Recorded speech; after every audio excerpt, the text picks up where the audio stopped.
to my channel 5. Long awaited return. I'm not sure if I was muted for half of this now or not. Everything's kicking off. But we're finally back for a stream with no midweek games this week. And we were trying, obviously, to go live, 24 minutes ago now. But then Roman Abramovich decided to throw out a massive statement, which obviously changed everything in the title and the thumbnail. I had to get my graphics card to change things. It was all a bit of a madness. But here we are. And there's a lot to get through. I'm incredibly delighted to be joined by 3 fantastic and wonderful guests. Also, a bit of an update for you, ladies and gentlemen, which you might not know if you don't follow me on Twitter. I am going to the FA Cup final. So that's sick. I'll be trying to, I'm not sure what kind of content I will be doing there because I don't go to games that regularly. So when I do, I kind of want to actually enjoy the game. So we'll see. But I'm going, I'm hyped, I'm excited. But anyway, as you can see, I'm joined by 3 fantastic guests. Jem, one of the people who I shall be meeting up with when I am in London. So, Jem, first of all, thank you for being here. I know you don't have that much time right now because of the delay, even less. But hey, I appreciate you for being here as always, mate. You just said it to us off air. Yeah. You always doubted certain reports about Roman. He wants the money back, and this is going off, and everyone's like, "Oh, problems, drama. Chelsea could be done."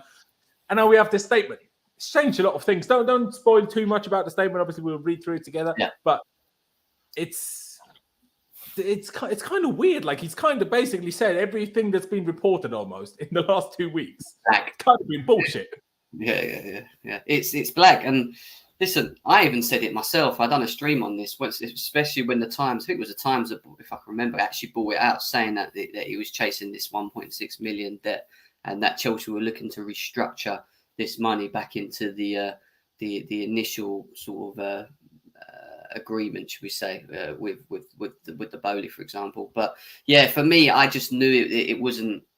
I just knew. I just had this feeling. It just didn't sound right. It didn't sound like something Roman would do, and it just wouldn't make any sense in the whole fact of delaying the purpose of what still needs to be done. Our special licensing runs out on the 31st of May. We're on short time at the moment. People want to say it. We've already done first week of May. There's a lot that still probably needs to be done on Todd Boehly's side in terms of ticking off the stages left, the final stages left. And, Roman throwing this curveball in and Chelsea asking for it to be restructured within the bid would have just completely delayed everything. And we would have missed, he would have even missed like the meeting on the 8th of June with the Premier League for next season and the transfer window on the 10th, which Tuchel needs backing on. Like, there's just a lot that wouldn't have helped us. You know what I mean? So, yeah, we'll talk about it more in a bit, I guess. We will do. We absolutely will do. Ladies and gentlemen, we are actually also previewing Chelsea versus Wolves in this stream just because I have a very busy day tomorrow. And compared to today, tomorrow we nowhere near as interesting. So we'll just throw it in at the end there. But then, of course, we will be back for player ratings on Saturday. Now, Pies, thank you for joining us as always, my bro. First of all, for people that don't know already, big congrats on reaching 100,000 followers on Twitter. Big shout. Everyone's still following. 100,000 isn't the end of the world. So, there's over 8 billion people or nearly 8 billion people in the world. So, still got a while to go, boys. But yeah, big shout out to you for that, bro. But yeah, it's all kicking off. Like, there's just never a boring day at Chelsea, is there? Like, we thought, we'd have a calm week. Now we didn't have a midweek game. And look at it. Everything kicked off. Like, we thought, Roma wants his money back. We're absolutely in the mud. Jim Ratcliffe has nothing better to do than giving interviews, even though every reliable report says his bid has basically been completely dismissed. And now Roman released this statement. Again, we'll read through it in a minute. But it's all a bit crazy these days, is it not? Yeah, thanks, man. I think, I mean, I always see tweets like, especially after like a bad result or something, like the Everton game, and then people are saying, "Oh, don't worry," like, "Oh no, sorry, oh, we've got a really boring week now," and stuff like that, and until the next game, there's no Chelsea midweek game, and I just always think, well, you've always got Chelsea and news to come out because this club is just so fucking like crazy with the stuff that happens. So, yeah, I mean, Abramovich's statements to Jim Ratcliffe, like, as you just said, like, there's been loads of stuff happening. The report came from the Times that he wanted this, or could have wanted this 1.6 billion, and there was talks of like maybe Todd Boehly taking on the debt or something on book value. And I was just reading it. I was like, this makes no sense. Like, why would Abramovich, who's been consistent from minute one, saying he doesn't want the loan repaid? Why would he, when things are actually progressing, be like, oh, wait a minute, let's actually, I want the money back now, or I want it. It just didn't make sense. Like, well, I read it and I was like, I almost laughed because I was like, nervous laughter, because these guys from the Times, like, they're senior reporters, obviously they've got good information, but for me, I just read it and I thought, nah, like, surely not. So there's something wrong Yeah, here. but then the problem was, I'm not sure if you agreed, but I had that same instinct initially. But then every other big outlet just followed suit, and I was not sure, are they just basing this on the sources of the Times and they have to report it as well, or are they going on the back of their own sources and are agreeing with it? Because in the end, it was the Athletic, and Matt Law, to be fair to him, was kind of the only one that I didn't realize was going along with this agenda. Is the wrong word, but this, I don't know, what word am I looking for? Just this, I don't know, procedure of events that's apparently happening. I didn't see him talking about it as such, so maybe that's fair. But the Athletic was, and like, I saw things from the Mirror and the Guardian, like everyone was on about it. So, and then I started to doubt it, and I was like, why is he really screwing us over now? Do you know what I mean? Yeah, I mean, I saw, obviously, bless him, seriously, Daly, he's not the most positive at times. He said, Abramovich, we're going down with him, and he's dragging us down with him. I was like, nah, there's no way he's gonna have debt or something like that put onto the club. Like, I know the only thing I thought is, obviously, he's gonna have lost a lot of money naturally through, or he's, seized assets and just being hit Yeah, with regardless sanctions. of So, whether it's Chelsea or any of his other assets, the so I man thought, lost money. I thought, you, you can understand maybe he does want his money back, but at the same time, like, Chelsea, is still his love and always will be. So, for me, he'll just do whatever benefits the club, and that's what he's always done. So I didn't believe it when he came out. I'm not surprised at the statement either.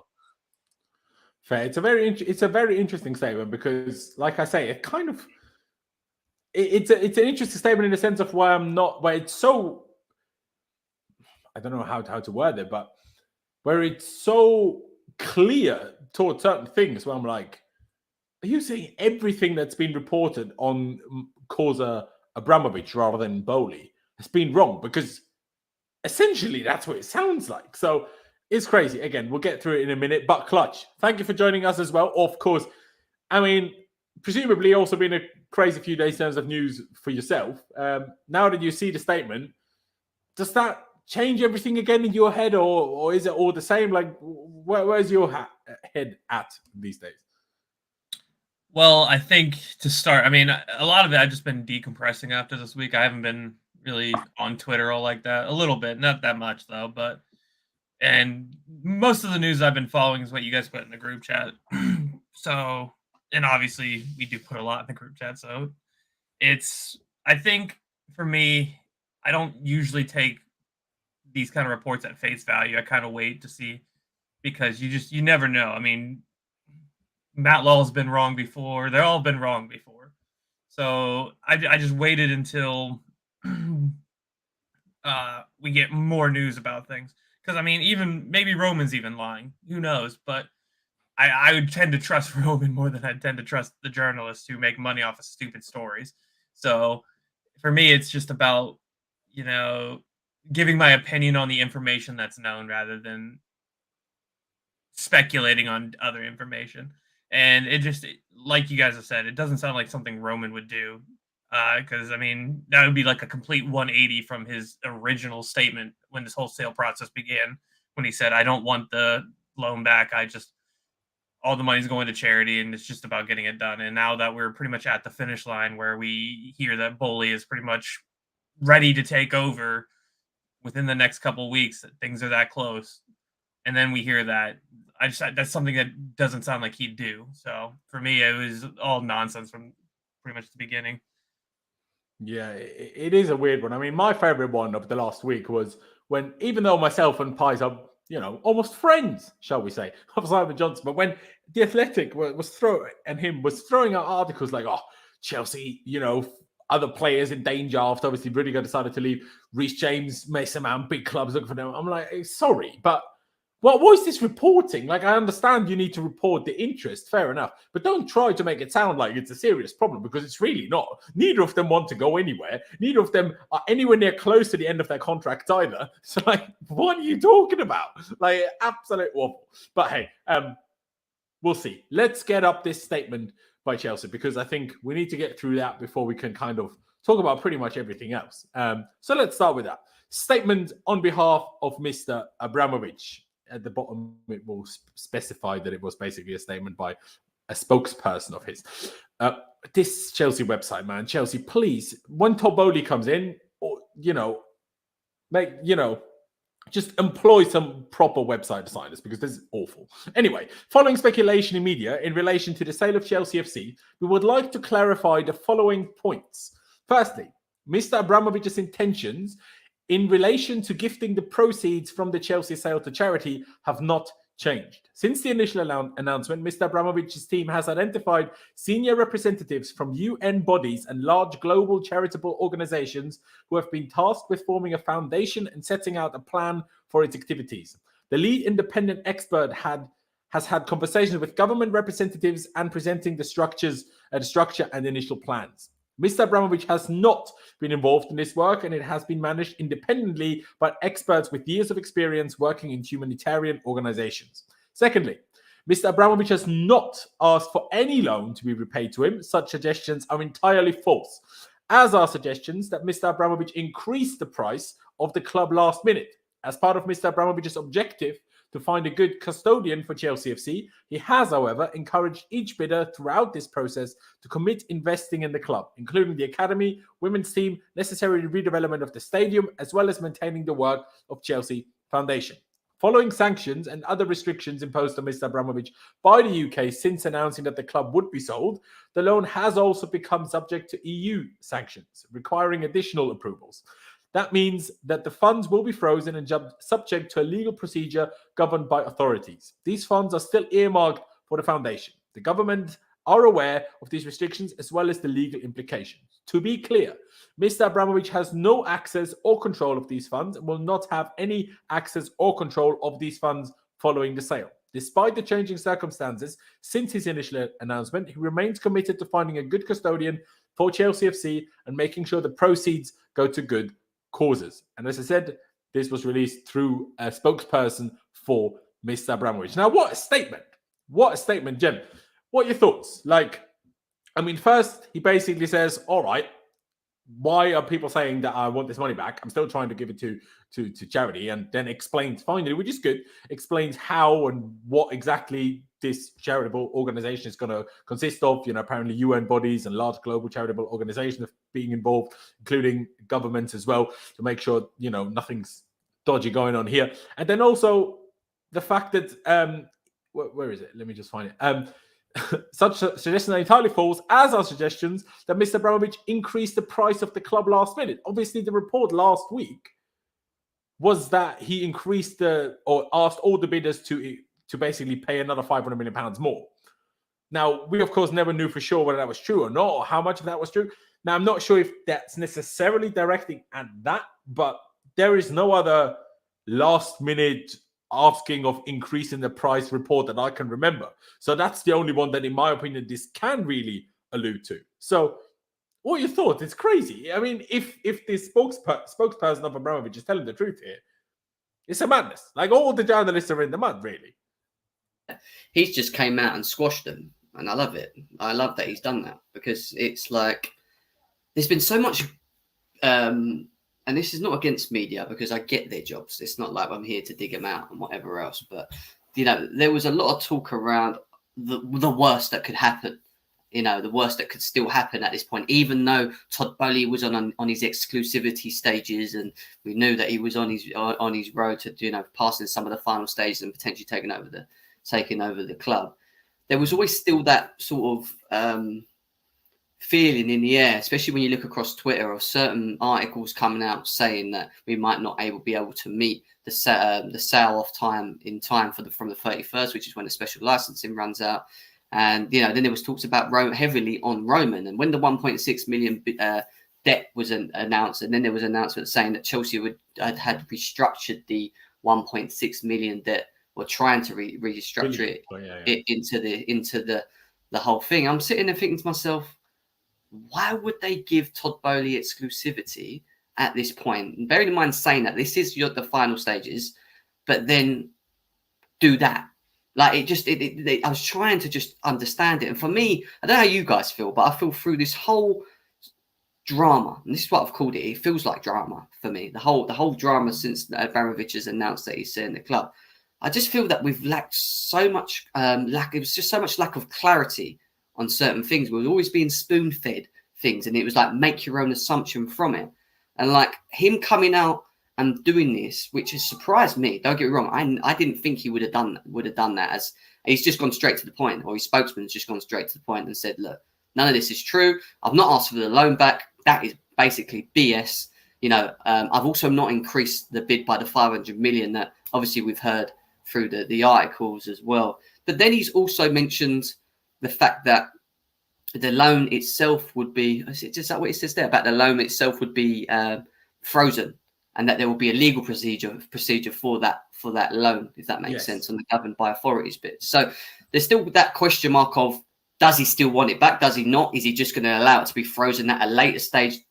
Have that legal battle with the government once Chelsea have been handed over, which I think is the right thing to do. I think at this moment in time, we need to just get this new owner in. We need to start ticking. We need to, normal trading needs to resume at Chelsea Football Club. He was going to sell it. He's still going to sell it. He's confirmed it at the end of this paragraph here that he's still looking to, pass it on to the right individual and making sure that they're going to be doing the right things in many ways moving forward, and that's based upon what he's required them to do. So I just feel that this will drag on. I think this will drag on past us getting a new owner, but it won't be to do with so much as Chelsea being dragged in as it is now. It will just be more Roman and his legal team up against the government and whatever else to try and sort out what he believes is his money. Does that make sense? And that can go on for ages.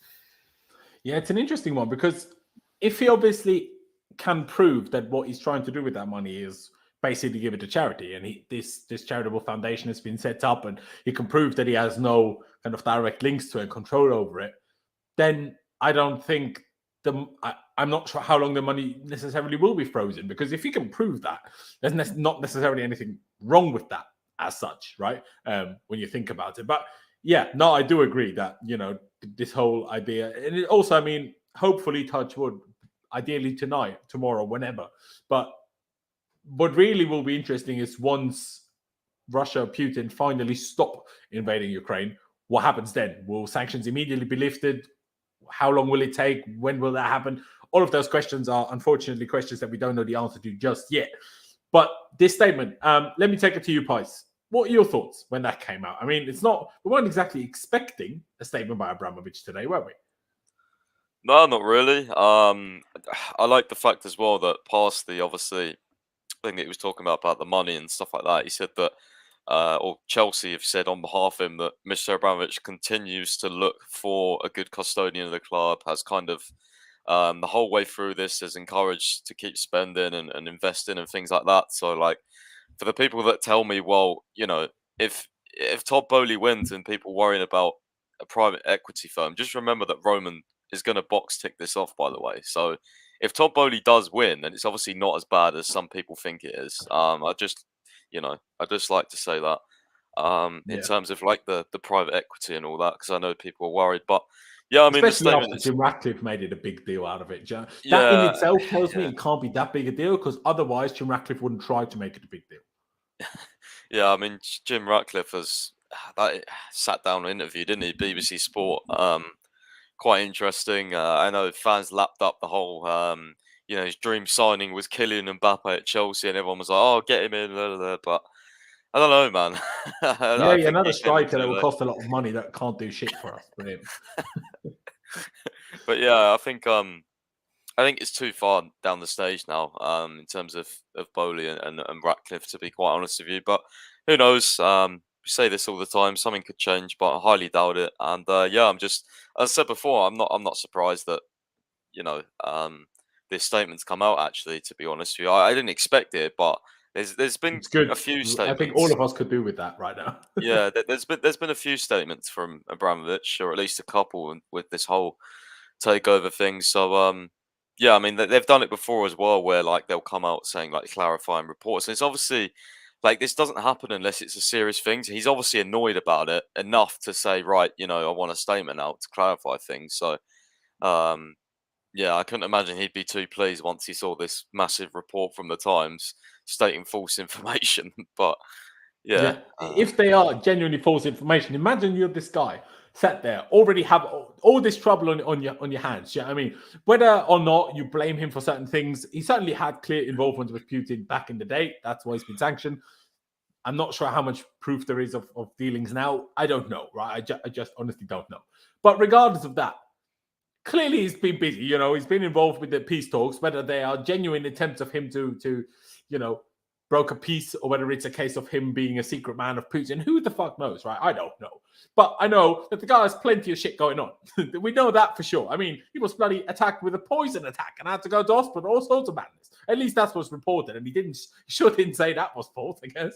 But all of that, and then he has nothing better. And then you see how important this clearly is to him, that he still felt the need to correct misreporting. You'd think he'd have plenty on his hands to not have time to bother with false information being reported, because, to famous, rich, important people, that happens on a regular basis. But the fact that he did, that makes it even more so. Like, I don't know, I appreciate the fact that he came out clutch. Are you on a similar boat in terms of reaction to the statement, or are you more in a boat of, well, Roman can say anything? How do we know that his statements are more true than the reports? Which is also a way of looking at it, I will say. We don't know. I mean, sure. Yeah, you can see it that way, but I think for me, actions speak louder than words, and here's why I believe it more than that. It's everything Roman's ever done has been in the best interest of this club, which tells me he loves this club. And when his name is being dragged through the mud and potentially getting us, the fans, to hate him, he has to come out with this statement to show, like, hey, I'm not actually doing this. I don't want to leave on bad terms, and all the things you hear about me are just not true. I think that is why I believe him a little bit more, because of that. I know he only wants what's best for the club, and it's sad that it's all gone down the way it has.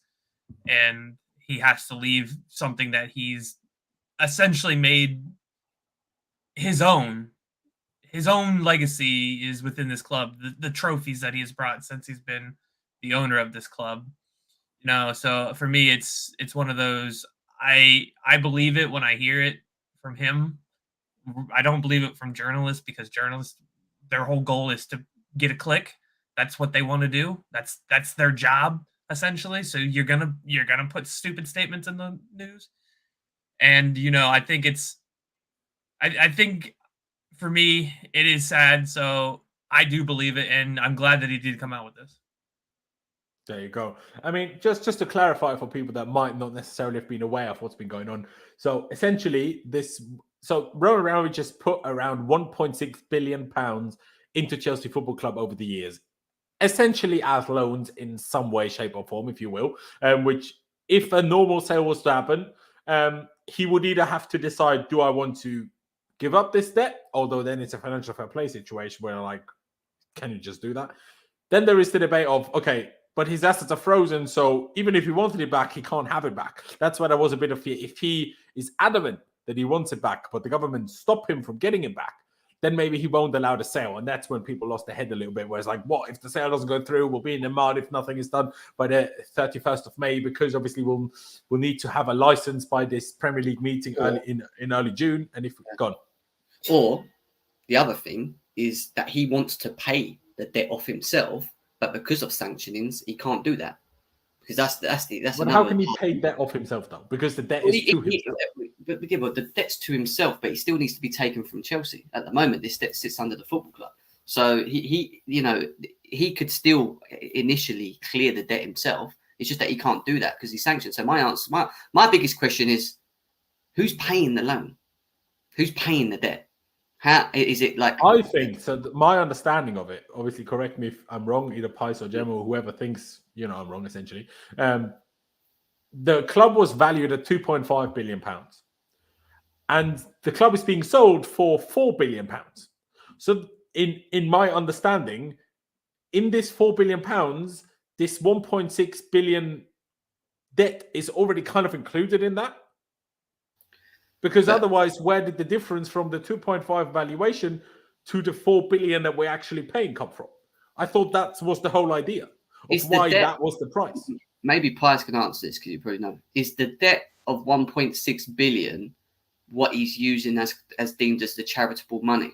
Is that the 1.6 that's included? Well, he says all proceeds, so who knows? Is that separate? That's what I'm trying to understand. Is the 1.6 separate for the charity, or is it the initial debt that Chelsea are owed that he will use? I think the initial statement, obviously, Pius can react in a second as well. I thought he was like, oh yeah, I don't want the debt back type thing. That's fine. But it seemed like the way when the money kept going up and up and up, it seemed like, along with those reports, right, that, how am I trying to word this? Along with the reports, obviously, that he will want the money back, or that he wants it at least to be used type thing.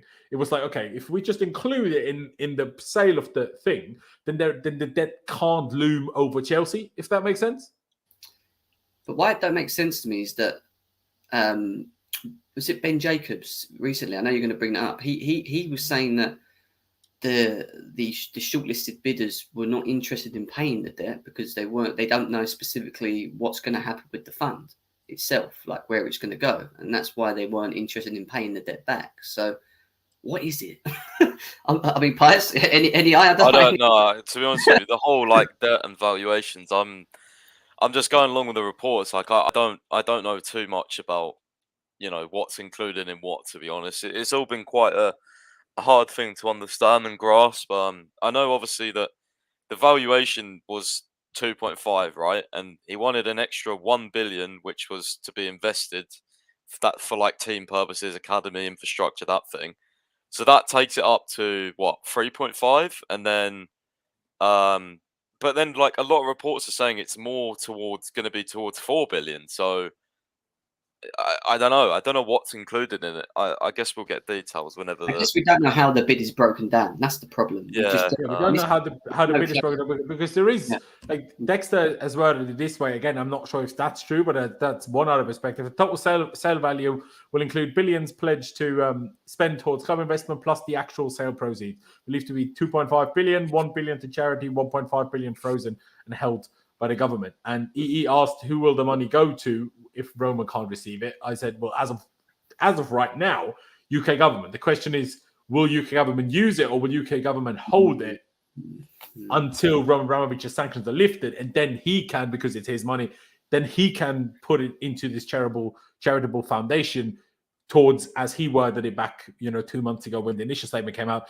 towards the victims of the war, right? This is the problem, right, though, Lawrence, because I don't think the UK government want to hold the money, because in case Abramovich can get it back just for himself, right? So the thing is, what I read was that Boris Johnson wanted to put 750 million of this back into grassroots football, which is obviously not part of what Abramovich wants to do, because he wants to give it to the Ukrainian people and stuff like that. And then people will ask him, well, why does he want to put it into grassroots football? I can't remember who the report was from, but I was reading it. It said, Boris Johnson obviously wants the money to also go to charitable foundations in Ukraine, but it's I don't know, there was some sort of bullshit excuse, I think, of why he couldn't do it at the moment. So I don't think Abramovich is going to allow the UK to have this money and spend it. But at the same time, the UK government is not going to hold it, I think, or risk, holding it in some sort of I think the logic, account. and I think part of the reason for this very statement is to solve exactly that problem. Because if he can prove that this charitable foundation exists and that's where the money will go once sanctions on him are lifted type thing, or once this money is able to not be continuously held by the government. I guess what the government could do is Roman sets up this foundation, he has nothing to do with it, and then the government is like, okay, that's fair, put it there, because then we're sure you can't get it and no one can criticize us for using it type thing. I think that's the idea. But would it not be better for Roman, and again we don't know because we're only assuming, but would it not be better for Roman to allow it to be frozen Jester was saying in an escrow account, which could potentially be the case, be kept and wait till what happens with Russia, wait to the sanctions, even if it took a year or two to be dropped, and then maybe take a legal battle against the government to get the full funds back. I don't know. What route does he choose to go down is what I'm trying to get to on it. At the end of the day, all of this that he's got going on, shouldn't be dragging the football club into as well, because we just want to get on with normal trading. And I think that's kind of what's going on at the moment. I think Roman will figure out a way how, once this money is paid, because that has nothing to do with the club. Then once the deal is done, and we'll like you said, we will get to that the Todd Boehly taking over Chelsea deal is on the final stretch, shall we say. Straight line finish. Do you know what I mean? But then once that's done, it's not Chelsea's problem anymore. Then it becomes a problem between Roman and the British government. And that will be their problem, and that problem will take however long to resolve. But then it's not a problem affecting Chelsea anymore. And I think that's the place we're trying to get to. And yeah, then it's still something for us to maybe talk about, but then it's essentially not our problem anymore. Are people in agreement that that's what people are trying, what Boehly and Roman are trying to achieve right now?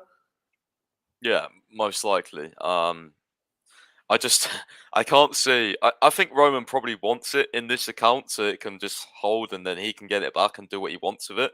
But I just don't think he wants anything to do with the UK government. Like that's the problem here. So I've always said, like, I think I said in like one of the very first streams we did on this, like Abramovich in the UK for me will end up having some sort of fight or legal battle or something. Like I've always said this. I still, he's probably furious as well, obviously, that he got the club taken away. So I don't expect him to work with the British government. That's the last thing I expect him to do. Maybe he does it initially just to get this sale over the line. Maybe, they agree something. But for me, there's no way he's just, the type of guy he is, like, he's ruthless. He ain't going to want, the UK Someone government wrote a book pushing about him, over. and he took him to fucking court and tore Exactly. him to pieces. Like he's obviously furious that he even got sanctioned in the first place by these guys. So don't expect him. This ain't over. This will go on for months, in my opinion. But hopefully, it just doesn't affect us. That's the thing, He's a businessman, yeah. He's been a businessman for a very long time. The guy knows what he's doing when it comes to money, otherwise he wouldn't be a billionaire at the end of the day. Do you know what I mean? So he'll know what he can and can't do. Do you know what I mean? Probably a lot more than obviously we're being told at the end of the day. So he probably knows better than the fucking government does, if we're honest. Yeah, because he actually has the money. People in government are well off, but they're not Roman Abramovich rich. That's for sure. That's true. Yeah, that's true. ALX Taylor, sorry, Jem. Does anyone know if we'll be able to sell kits again this season?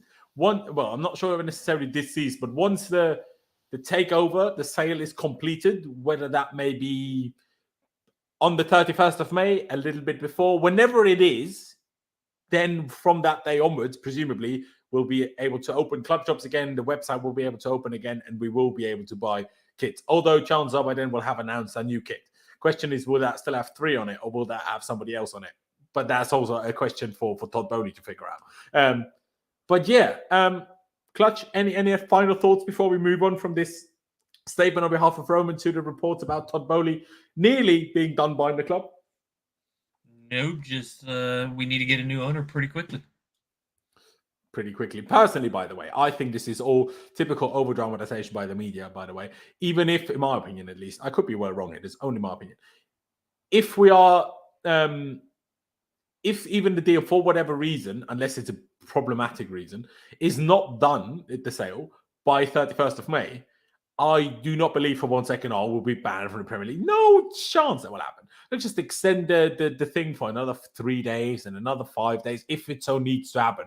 I'm pretty confident that we'll get this done before the 31st of May anyway, but I don't think if it isn't, there will just be new licenses will be granted. Like, they're not going to, like, do you know what I mean? They're not just going to let the club go. This is way too big. Like, UK government already has too much, shit on their stick. Do you know what I mean? They can't afford more drama. Like, it's not going to go this way. But maybe that's just my naive point of view. Could well be. I'm not saying that I'm necessarily right. It's just how I feel things will go. But hey, I've certainly been wrong before, so who's to say I won't be wrong again? But let's hope I'm not, shall we say. But as the other part of the title, as the other part of the thumbnail, and as the other really big news for the time being, as you can see by Ben Jacobs, shout out to him. I think he's done really well throughout this process. Boehly clear leg takeover of Chelsea is now very close to completion. As you can see, it was tweeted today at 12:15 p.m. my time, making it 11:15 a.m. UK time. Boehly clear leg takeover of Chelsea is now very close to completion. Rain sources tell me Wednesday talks were highly productive and no alternative options are being explored. Sources within Boehly clear leg say they've remained calm and are confident they will own Chelsea FC. The handling of Roman Abramovich's 1.6 billion in loans has provided some late drama, so that's interesting whether they are now also satisfied when after the statement is out. They're like, oh, okay, it's just misreports, everything's fine. Boehly Clearlake bid initially presumed a debt-free purchase, so let's see if that's still what they're getting. I hope so. I think so, but we'll see. If funds covering debt are frozen by the government, then 1.6 billion will remain in limbo for now.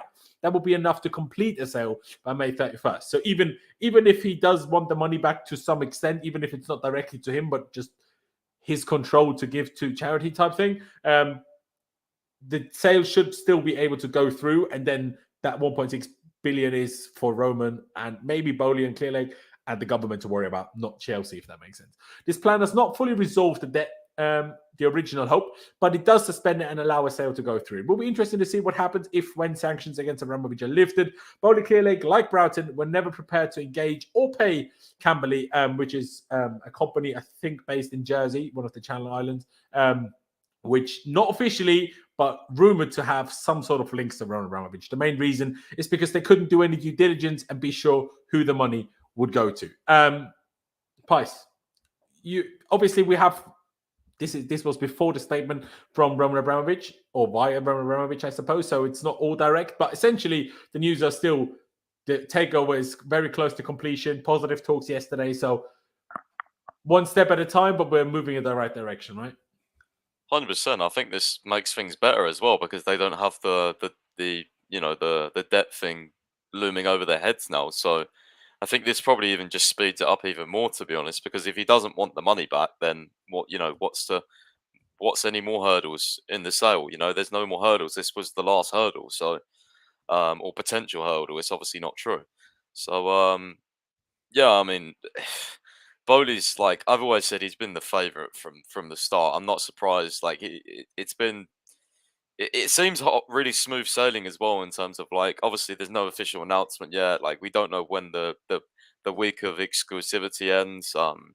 But he seems to have it all wrapped up pretty much. The owners and directors test has been reported by a few people to have already done. I'm not sure if that's true. We'll obviously find that out next. But again, I don't really expect any more hurdles, to be honest with you. Like Jim Ratcliffe coming in as well, like he's obviously trying to put pressure on Boehly and stuff like that, but and make a meal and try and get it late. But I don't think. I mean, even Jim Ratcliffe himself that said that not Jim Ratcliffe, but his CEO, I think, of his company said that we had an email from Rain saying, "Forget about it. You're not in the process." So I mean, that's pretty ruthless. Just get in the mud. You were late. Yeah. And then he says, oh, the reason we were late is because it was a big commitment. I'm like, yeah, bro. It was a big commitment for the other ones as well. They were just on time, lad. Do you know what I mean? I just find it funny as well. I was like, this is a British bid. Like, yeah, the fans, Chelsea, fans would obviously probably prefer a British owner. That'd be great because we're a British club. But at the same time, like, we've got nothing against Americans other than that, some of them or a lot of them are shit owners. But it doesn't mean that these ones will be, you know what I mean? So, yeah, I kind of thought that taking that angle was kind of stupid from him, to be honest with you. Like, if he wanted to win the fans over, then he should have, come up with a lot of PR, which he has done now. But his whole thing was, oh, this is a British bid. Is it just me, or like I thought even Pagliuca and Broughton's PR work was better than his? Like, I'm not saying he was good either, but at least there was some sort of like, at least, like, I don't know. Maybe I just had from the get-go a little bit of a, Jim Ratcliffe sounds like a James Bond villain. That's what he sounds like a mix of fucking Voldemort and a James Bond villain. That's what to me he comes across like. Maybe also, by the way, and remember, United's not for sale, boys. Remember that. Yeah, exactly. I was just about to say that. Like BBC Sports said, well, what? There's been suggestions that you should go for Man United, and he was like, well, they're not for sale. What? So you're just trying to buy us because fucking Man U ain't for sale? Fuck off. You know what I mean? Exactly. When you sit there, I'm like, you know what, mate? Just get in the fucking bin. Yeah, exactly. Like, this is what it looks like. How can you be so rich, $15 billion, and look like a homeless man? How does that even happen? If United fans get their way, he can buy them in the next 5 years. Don't care about United fans, but why? How can you be so rich and look like a clown? I don't understand. But yeah, before I go to you with the rest of it, Clutch, Jem. Now, first of all, I'm pretty sure I haven't had you on a stream since the whole Jim Ratcliffe stuff happened. Correct me if I'm wrong. Sometimes I mix things up in my head. So your reaction to this, the fact that the Boehly takeover is not very close to completion, but also what did you make of the whole Jim Ratcliffe stuff anyway? I'll start on Jim Ratcliffe because it'd be short and easy. Not impressed. Didn't think much of it. When you look at Pagliuca and the challenges he had before he could even be favoured as maybe being in the position that Todd Boehly finds himself at the moment as an exclusivity, there was talks about him having to sell his shares of Atlanta. There was a lot tied to Jim Ratcliffe that didn't make sense, along with what his original statements were coming out. Atlanta is Pagliuca. Sorry, no, but Atlanta was Pagliuca. That's what I'm saying. The same as we've had the same issues as what Pagliuca had. Is what I'm saying. But I hear you. Yeah, sorry. In terms of the offerings, like people, if they really deeped it and worked out what he said he originally put forward, I can't remember the figures, but I think it left us around 750 million over 10 years to be spent not only on the first team but in the women's team, the academies, and whatever else. You divide that by 10. I swear it works out like 75 million a season or something. You can't even buy a player for 75 million a season. So but to be fair, that's like extra investment regarding the money that the club makes anyway. I know, but what I'm saying is, again, it wasn't the greatest of selling points in the way that he explained it. And I just felt that the way he came across, there wasn't anything that made me go, oh, yeah, you know what? Let's listen to Jim Ratcliffe. He sounds like he could do something a bit better than what Todd Boehly's doing. You're hearing Paul Cannaville coming out saying, we've not spoken to him. We don't even know much about it. He basically cut corners. He did cut corners. He cut corners through this procedure quite a lot just to try and get involved because of his links to the government, being a Tory, whatever. Fine. It kind of helped him get through certain areas and that. But I never worried about it really, because I just felt the thing with Todd Boehly is that the one thing I would say about him since the beginning of this whole procedure to where he is now, which is obviously in the lead, he's done it with such calmness and swag. And, he's not been like, do you get what I mean? Like, he's not been like Nick Candy or Kim. He's not been like Jim Ratcliffe. He's not been like Musin Bayrak, who have come out and been very vocal about their ideas. Musin Bayrak said he had the wrong email address. Exactly. Do you know what I mean? Like, he's not That's come what out. Jim Ratcliffe seemed like to me when they said he didn't even send the offer to Rain, but to Chelsea. I'm like, bro, it's not Chelsea who are handling this, so it's the wrong place to fucking send it to, you absolute clown. Exactly. So it's not like he's came out with that kind of. He's done everything in my eyes in the dark. He's just got on with it. We've had a couple comments come out or statements kind of saying that he's been very confident in taking over the football club. Even when he wasn't even shortlisted, he seemed very confident. And I just feel like the way he's presented himself from the way he's dealt with this, and the way that he's kind of how the media have not really been able to find much out about him as well. You've not heard much about his bids or his ideas or his procedure or what he wants to do yet. Just shows me that he could potentially be the best out of a bad bunch, is what I'm going to say, if that makes sense. But I actually think Todd Boehly could be good for Chelsea. I do. There's a lot of people, Dodgers fans, that have come out and said that he does everything he can to win, and and he uses different techniques to try and get that done, whether it's selling youth players. I was reading something about selling youth players. I think Vince said it. I don't know if you saw that, Pies. Vince was talking about, he spoke to a Dodgers fan and they were talking about how he sells their prize youth academies just to bring in superstars because he wants to win now, and sort of thing. And I've actually heard the opposite in the fact that he really likes integrating youth players. So I just read it. That's what I read earlier today, actually. So for me, I think he will get the job and done. even if he does do that, is it really different to what we've done so far? Because we quite literally sold youth players to fund the Lukaku transfer. So we've probably been doing that before anyway. But the loaning system might change, is what I'm saying, because a lot of the youth that didn't make the first team were then being loaned across Europe or playing in the Championship and whatever, and we'll just keep them on the books. What I'm saying is he might look at that as, let's just bin them, clear the wage bill, make a little bit of money on it. All right, it won't be loads, but make money on it, and then just work towards bringing in actual superstars and bring through. I'm not saying he's not going to use the youth, because we've got some great youth players, but do you know what I mean? Like, his identity and style is going to be completely different to the one of Roman Abramovich, for sure. And apparently, they have some of the cheapest ticket prices in the whole Major League Baseball, which I'm like, go on. Well, he was talking about tokenizations. Did you read about that? Where he was talking about how they were potentially looking to do, like, he wasn't saying he was going to do it straight away if he took over Chelsea, but he was talking about doing it. I don't know if they're doing it at the Dodgers right now, but tokenization for fans when you're going to stadiums. So if you pay an extra amount a year and it's more, say you know, like when you go on holiday and you go to an all-inclusive, this is the best way I can explain it. You go on an all-inclusive holiday, yeah, and you get a green band, which basically means you can eat and drink as much as you want, but you can also drink the branded spirits rather than the house spirits, for example, yeah? But then you see someone with a pink band who's walking around that can only have breakfast and dinner, but doesn't get lunch, and they can't have the branded drinks. They're kind of looking to categorize fans in stadiums where you kind of get enhancements in different parts, like an extra revenue stream. I think he did an interview like I think it was like 3 days ago or something. So basically the Dodgers have what's called super fans, basically.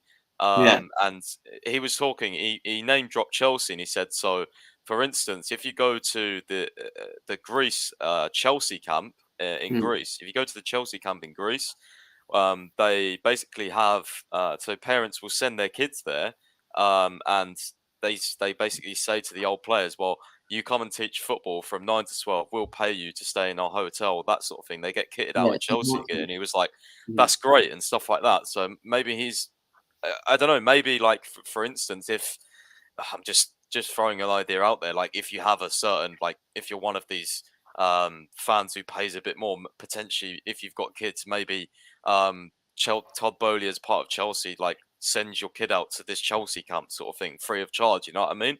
Like something like that would be. I think it'd be like enhancements in like packages. So like, you know, when you go to a game as a group in that area, for example, or whoever's sitting around you, you will get like, I don't know, like an additional set of packaged drinks included, rather than the guys that ain't. Or, do you know what I mean? Like, I just think they're going to do different things with it. It's going to be like, they will. By the way, comes along with potentially making ticket prices actually a bit cheaper, but giving certain fans the possibility to spend more if to those people that can't afford it. By the way, great. I was going to say the one thing I will say about Todd Boehly and what I've read is like he's a commercial wizard. Like he will go through like he will really grow us, I think, in terms of like stuff that we just haven't explored under Abramovich. Like I think especially the first thing with the sponsorship as well. I think he's going to ditch free. I think he's going to get a big American sponsor. That's one thing I'm really excited for, because in essence, it won't just be an American sponsor. I hope it's just a big global brand. You know, Samsung is a global brand. I don't want just American, but I definitely don't want 3 UK. It'll probably be something like Walmart. I want whatever gets. Obviously, you want it to look nice on kids, but at the end of the day, whatever's getting us paid the most yearly, 100%. That's what I want for sure. Especially as Liverpool are extending their sponsorship for now apparently 80 million a year, which would be mental. It's ridiculous. Ours is 40, right? I think with 3, that's double ours. It's ridiculous. I think so. Yeah. Yeah, exactly. Yeah. Obviously, it's difficult to compare because our deal is obviously by now a few years old, and you know every time a new deal comes, things have changed in those last few years. But yeah, I mean, one thing I will say, there will certainly be things that Boehly and the new ownership does that probably fans don't like. There will be things, but that will happen with any owner. As Roman Abramovich, as owner, has done certain things that we weren't particularly fans of. Think back to when we signed Shevchenko. The bloody manager, Jose Mourinho, didn't even want Shevchenko. And Roman was like, no, I'm buying him anyway, type thing. Do you know what I mean? That wasn't like particularly brilliant. Sometimes owners will do things that maybe we won't like. There's also, like Pi said, he's a commercial wizard, 100%, but by the US way of doing things. The UK has a very different culture in terms of how the UK and Europe in general accepts Lawrence, commercialization of things. So that will definitely be a getting used to it process. When certain things will happen, they won't like. But as long as it doesn't harm the club, hey, go on. But the thing is, Lawrence, it's like the thing I like about Boehly is how much does he mention the fans? The fans is the center of everything.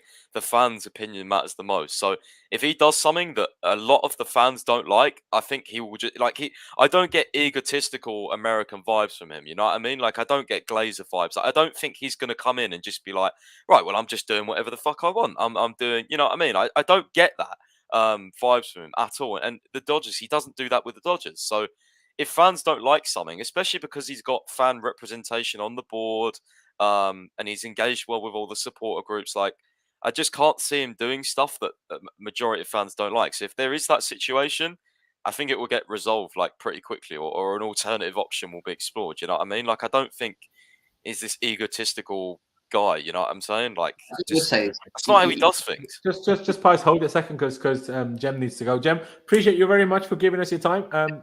Thank you for being here as always. I'm sure you'll be back soon. I can't wait. Yeah, I'd like to come on to the new ownership. Well, when we get the new owner, it'd be good to actually have a chat about that. You know, when it happens. For sure. Exactly. Let me know. Mate, just quick, appreciate you. Take care. 1 second, just before I shoot, I just wanted to jump on what Piers was saying. 2 seconds. Oh, of course. One thing I would quickly say is that with Todd Boehly, I think you will see a different style or technique in the way that a football club is run, and I do think he will probably use the same techniques that he used at the Dodgers. The only thing that we still need to wait and see is whether it can be as successful in this sporting industry. I'm talking about in this country. Yeah, exactly. It's not to say that because it works for the Dodgers, it works for Chelsea. I hope it does. Don't get me wrong, but we have to have that in the back of our minds, and I hope he will. He looks like the kind of guy that probably will. You know, he's always thinking ahead. That's why I look at him. He always seems to have a plan ahead of what he's going to be doing and stuff. So we'll see. But anyway, guys, big up, man. Thank you for having me as well. Cheers, take care. Everyone subscribe. Link to Jem's channel is down in the description. See you later, guys. Take care. Cheers. Take care, bro. Sorry, Pies, interrupted you rudely there, but just because Jem said he needs to go. Did you want to continue on that point of yours? I did want to say something, but I think I forgot about it now. No, I was just saying, like, I was talking about the fans and stuff like that. Like in every single one of his interviews, saying the fans are the center and things like that. And I was going to say he was against the Super League. By the way, he didn't agree with that at all. Like, what American owner didn't agree with the Super League or American business? What American full stop didn't agree with that? Yeah, he came out in some interview and was like, well, this is when everyone really got excited because we was linked with him at the time. And he said, this wasn't a good idea. The fans are the center. We have to remember this. So it's like, would Chelsea even go into the Super League if he was our owner, knowing his approach with the fan system and stuff like that? Like, the fact, obviously, I don't know, but did Abramovich really think the fans would like this whole Super League idea? Obviously, he did because he fucking enters into it. So I don't know. I thought that was Bruce Buck. Yeah, we have to say Abramovich. And Abramovich was the one who stopped. No, but you don't enter a Super League without your owner's permission. Otherwise, Bruce Buck would be fired, right? Everything goes through Roman at the end of the day. Yeah, I think that's too big of a decision to not have Roman go ahead for. At the time. But I will say, my issue with the whole people being so extremely against the Super League, my issue with that has been, why are you not against UEFA then? That was always what I questioned. People thought, that means I want the Super League. Absolutely not. I want basically how the Champions League is now, just for the money to be used better and not to be stuck up more and more for UEFA people. Because that's the last thing we need. Invest it into football, whether it's as European, sure, or invest it into the clubs who then can invest into football. Because people always say when big clubs make big money, as if that's always a bad thing. Is it? Because the big clubs are the clubs that make the big academies, which offer the possibilities for so many young people. So if anything, you know how Boris was apparently trying to spend 750 million of that whole debt thing to grassroots football. I guarantee if Chelsea spent that there, way better spent. Do you know what I mean? I will say that. So, and I'd rather the clubs get rich off it, and therefore the people that work at the clubs and the players that actually make the money, than UEFA, who are just trying to exploit people. That was always my hold up against it. But hey, I understand that the Champions League is what it is, but now it's obviously getting changed. We'll see people's reactions. Give it a year or two whenever it comes into place, and see how people react. And then I will sit here and say, "Told you so." But anyway, big up to Chelsea under 18s. Yeah. By the way, they won the Premier League Cup. Not exactly what the Premier League Cup is, but they won it. So big up them. Another generation coming through. I'm a big fan. And you know what? On that note, let's all laugh at Manchester City, whatever you want to call them. Bottled it against Madrid. Madrid, by the way. I don't like them. Obviously, they're diving and they're time wasting and this and that. I don't like it. I hate it against us. But them man's mentality is different. It's different. What was it? Against PSG, they had how long to claw back 2 goals down? Against us, they had how long to claw one goal down to take it to extra time, and then another one to beat us. And against City, they had like 2 minutes to go, and they needed 2 goals to even take it to extra time. These people are mental, honestly. Like, yeah, crazy. And you see, new Ben Jacobs tweet is there. Okay, I will check. But yeah, hilarious that Man City bottled it again. Now, at least why I was supporting Real Madrid in this, by the way, obviously, some people might think, why? They kicked us out. We have to support City in this case. For me, I didn't want the City-Liverpool final because then I want neither of them to win. At least now it's Real Madrid. I can be against Liverpool and for Madrid because they already have 13. Does it fucking matter if they get a 14th title? Absolutely not. Do you know what I mean? City have 0. Much better that it stays at 0. And Liverpool are in our country. So that Liverpool just signed an extension at PSG. Who's your source? But maybe he did. Who knows? We'll see. Why is there no statement from Boehly about his Chelsea plans yet? Why would there be? Why would there be a statement? I don't understand. But let me get this new tweet by Ben Jacobs up. I won't even read it before I share it. That Ben Jacobs is going to throw some ludicrous words out there that shouldn't be shown on YouTube. So I think we're safe. In quote tweeting the statement, on behalf of Mr. Abramovich, Ben Jacobs said, Abramovich's statement confirms 1.6 billion in loans will be frozen. He can't legally write debt off while sanctions remain. Also confirms again, sale proceeds will go to charity. No specific mention of victims of the war in Ukraine being beneficiaries, but that remains the plan. Clearly, Boehly are comfortable with the plan, which has changed during a fluid process. And DCMS sources tell me the government will sign off this handling of the debt, as reported earlier. A sale is very close. That's brilliant news. The government will apparently sign off this handling of the debt. So, seemingly things are just happening how we need them to happen just so we can get the sale done. So, more good news, Pies. Sorry, actually, let me go to Clutch. That's why I haven't asked Clutch in a minute. I do apologize. Great news, Clutch. Yeah, I mean, I all this is like numbers to me, and one thing I can't do from dyslexia is numbers, but from the sound of it, it sounds like the process is going to go faster now. It sounds like things are being put into place, and we can get on with what we need to get on with, which is summer and transfers and getting out players like Ross Barkley. Sorry, Ross, but that's what we need to focus on, and this could only be good news because it means that the process is almost done, and that's fantastic. It is fantastic. There was also a statement today, by the way, by the Chelsea Supporters Trust, because they've also had discussion with Sir Jim Ratcliffe by now. Because of the reports that basically the Todd Boehly deal is almost done. I'm not even going to highlight this now. If it becomes relevant again, we'll talk about it again, is what I would say. And what Jester said in the chat, it's actually being reported by the Parisian from Paris, shock, that, Mbappe will earn 50 million net a year, which is mental, and is apparently receiving 100 million euros sign-on bonus. And we didn't keep Rudiger because we didn't want to give him 10. Mental. Imagine if that's true. Would also be big L for Real Madrid, but we'll see. We'll see what they do. Will they then go for Haaland? Who knows?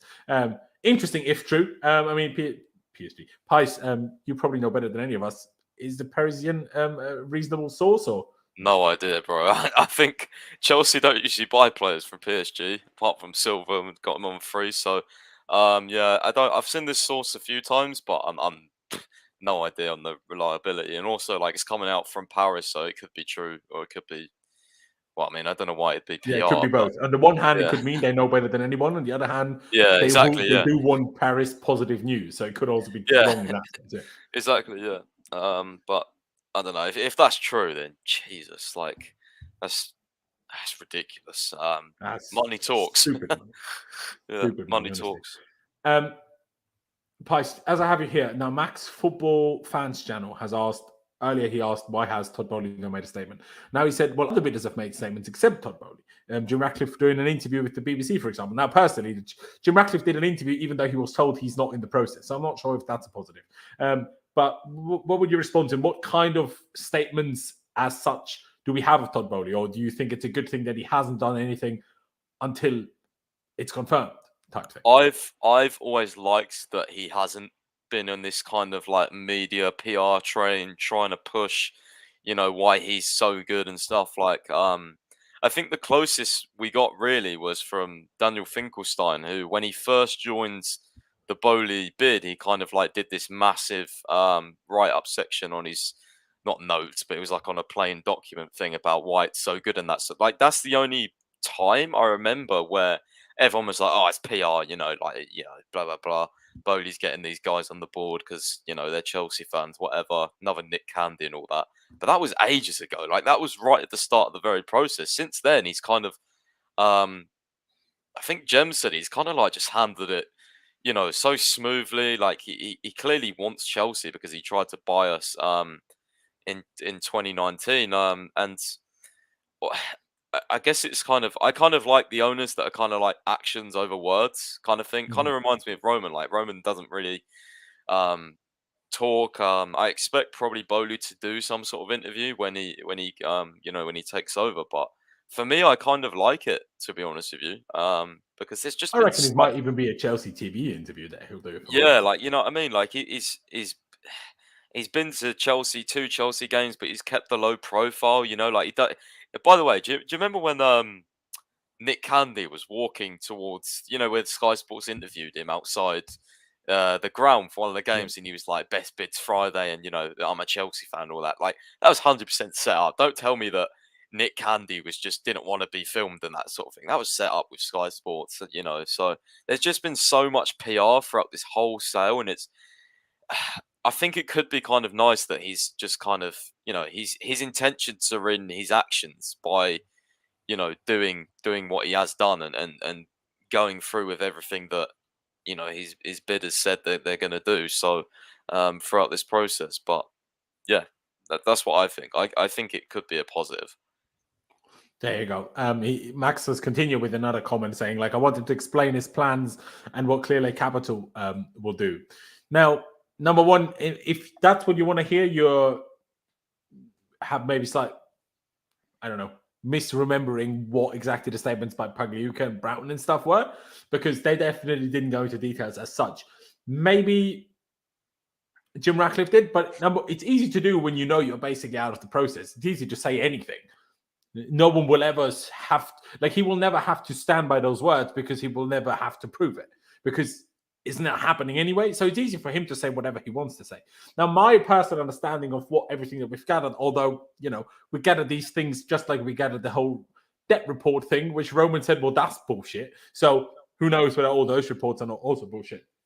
We have a little bit more insight that, mainly through Pies, that we can't share publicly, but, we do have a bit more, but I can't quite tell you that. But my understanding of it is that such that Clear Lake, as an equity firm, is obviously here to provide funds, right? Now, one other hilarious thing about the whole Jim Ratcliffe interview, in my opinion, was how he tried to diss them, saying, yeah, equity firms, always bad. They always try to make money in 5 years, when they've literally signed that they are not allowed to do anything until 2032, which is 10 years. Like, at least do your research. Do you know what I mean? Like, if you're going to mug them off with facts, not with waffle. And what's the guy's name? I forget his first name, but Iqbali or whatever. It's the guy that, as far as I understand it, will kind of lead the Clear Lake Capital role in the club. And he's actually into football and knows what's going on. That's my understanding of it, Pies. Is that your understanding of it too? Yeah, pretty much. That Bedad Iqbali is a big football fan. Yeah, like, he's going to be an active director, has been involved in plans with Todd. And this is why the thing is, for me, is like, I'm usually against these private investment firms and all that thing. But with the current state Chelsea are in, like, fans aren't realizing this. You do realize, like, we need to win in order to gain money, right? Like, Chelsea don't really have any external revenue streams, like a new stadium, like, great marketing across the world. Like, of course, we have deals and things like that, but, like, commercial side of Chelsea can be grown so much. So for people like, oh, Clear Lake want to return, well, no shit. Every owner that's not Abramovich will probably want to return. But the whole thing with Todd Boehly is the way he sees growing is by winning, and it's factual. Like, they're going to have to put money into the team so we can win, so then we can grow more, so then we can make more money. You know what I mean? So and then we'll get to a point where we're earning a lot of money, and then we'll see whether the investment continues or whether it's like, well, you know, we earn a shit ton of money anyway. Like, let's not put any more in. That's the only thing I'm worried about. But initially, like, I'd say first maybe 2, 3, maybe even 4 years, I think the investment will continue because Chelsea need to do so much more to catch up to the other big clubs. So, yeah, that's my whole thinking of the situation currently where Chelsea are in. There you go. I do agree. Nathaniel here in the comments just gone absolutely mental with the super chats. Why are some Chelsea fans thinking Todd is some savior of Chelsea? We've been successful for 19 years, and people say it's bad structures, but the structures won 20 trophies. Okay, and you've basically done the same thing twice. Maybe you've corrected some grammar. Why are some Chelsea fans think Todd is some savior? Nope, you said the same thing twice. I mean, you donated $20, so I'm not going to complain. I don't really understand what you're trying to tell me. You don't have to do another super chat, mate, but please somehow explain what you're trying to say. We were successful. No one's saying he's going to be better than Roman. Probably most of us would prefer it to be Roman without all of the outside of football drama. But Roman was forced to sell, and out of the options we were given, in our opinion, Todd is the best option. There might be better options out there, but those options were not given to us. Like, either they didn't want to buy Chelsea, or whoever is in charge, and that's essentially not Roman directly, but people that Roman put in charge of it, who you're praising, who decided that those other options are not good options. So I'm savior in a way of what could happen if we don't have any more buyers. Definitely a savior in that sense, because apparently if we have no more buyers by the 31st of May, we're done for. So in that sense, he is kind of a savior. But in terms of that Chelsea will be revolutionized, I'm not sure. We don't know. I just hope it's not going to be too bad, essentially. I mean, Clutch, do you understand any better what he tried to say? He donated in dollars, so maybe you know. No, I don't. Maybe he's trying to say, why are Chelsea fans like upping Boehly as like the next big thing? But I think the thing is you can literally say it about any one of the people that we're linked to or have put a bid in for us. There is no certainty. We have no clarity. The way we kind of understand Todd to want to run this club would be the kind of structure that Liverpool has: invest in areas that you need, good scouting, those kind of things, which is the kind of system I think we need. Not everybody can be Manchester City or Manchester United, even though they suck, so that doesn't matter. You can't just buy everybody and then your plan works. Sometimes you need to go back to the basics with good scouting. You need to have a manager who knows what he's doing, knows the system that he wants the players that fit that system. That's how you win leagues, by the way. He's saying because we've won all these trophies, like we're really good in our structure. Like, no, we're not. We've not won the league since 2017. We can win cups, yes, because we've still got a good squad. But if you look at perhaps what Todd Boehly will bring in terms of, you know, like the data analysis, some signings basically that we'll make, like that could, like, for example, like I always said this, I always go back to this example. Look at what's his name, Cucurella, that signed for Brighton. You know, we want him now. We would never sign someone like that under Roman Abramovich. Like, very, very rarely would we make a really astute, well scouted, data analyzed signing. You know, he's not as astute anymore, though. Yeah, well, that's exactly. But I mean, there's so many players that are scouted by lesser clubs that have great recruitment structure, that then the big clubs who want to splash the money, go, oh, he looks like a good player. Let's throw 50 million at him. Well, how about, why don't you find this guy before someone else finds him? You know what I mean? Like, Chelsea do it. PSG to a certain extent do it. You know, a lot of big clubs to some extent also. Like, I agree. Man U do it, yeah. Man U do it. No, but I do agree with you. But don't you think partly that's also because we're a bigger club than, say, Brighton, and we can't afford to have someone of the initial level that Brighton can afford? Not in terms of afford price-wise, but afford in terms of having someone of that ability in the squad. But maybe we need them to get a bit better first. While Brighton doesn't need him to get better because he's already good enough for Brighton. No, but he's good enough for Chelsea. You just have to watch him. He's above that level. But would we have said that on the basis before coming to Brighton? It's like Mahrez or Kante. Yeah, but he's only been there. You're not going to sign someone from Ligue 2 in France and put them in the Chelsea first team. Why not? We tried many times.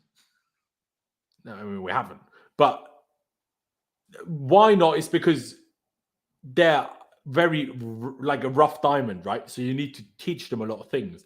And maybe at Chelsea, there's so much pressure to win that you don't have time to give players at the time to develop into What they are. about Edouard Mendy? Essentially, what happened to Salah and De Bruyne, if we're honest. What about Mendy though? Mendy came from a team that qualified for the Champions League. Yeah, but no, like that's what, like in terms of, Mendy I want is more fair, signings like that. You know what I mean? Cucurella was a bit different Like, because where did he come from for Brighton? Bro, he came from Getafe, I think. I think it was Getafe in Spain, somewhere like that. That's what I mean. Like, but if you have a good recruitment structure, and you use like these, I mean, I don't know what data systems Brighton use, but certainly better than our fucking data systems. So I want more of these signings. I agree with that completely. I'm just saying if he comes in and they're like, he's good and he will be good, but he needs to get better first. Yeah, I get your point, but there's still, for me, there's so many players out there that are ready for big clubs that are just never explored, that then usually go to somewhere like a Brighton or maybe an Aston Villa or something, that then the big clubs end up signing anyway for more. And that benefits the smaller clubs. That's how it goes, though, isn't it? Because then otherwise, how can smaller clubs ever make money? I know but that's what's annoying, is like the smaller clubs have better systems and better structure and better data in place to sign these guys than the big clubs. That's what I hope Todd Boehly will bring. I also think like those smaller clubs, they have the affordability to allow these players like Cucurella to kind of get used to the Premier League. There's not going to be very many players that come in and they're going to smash it off the rim. Like I know we think that there's going to be players like that, and that's why we get so frustrated. Like I honestly think if Dembele came right now, it would take him a year or two to get into the system, to even get to the Premier League. I don't think he will bang off the rip like we think he will. I don't think any player that is outside the Premier League is going to do that. There are some that can, for sure, but I think Costa sure did. But yeah, I do think it's harder for a lot of players, and that's why I tend to like choose Rice over Tchouaméni, because I know Rice has that Premier League experience.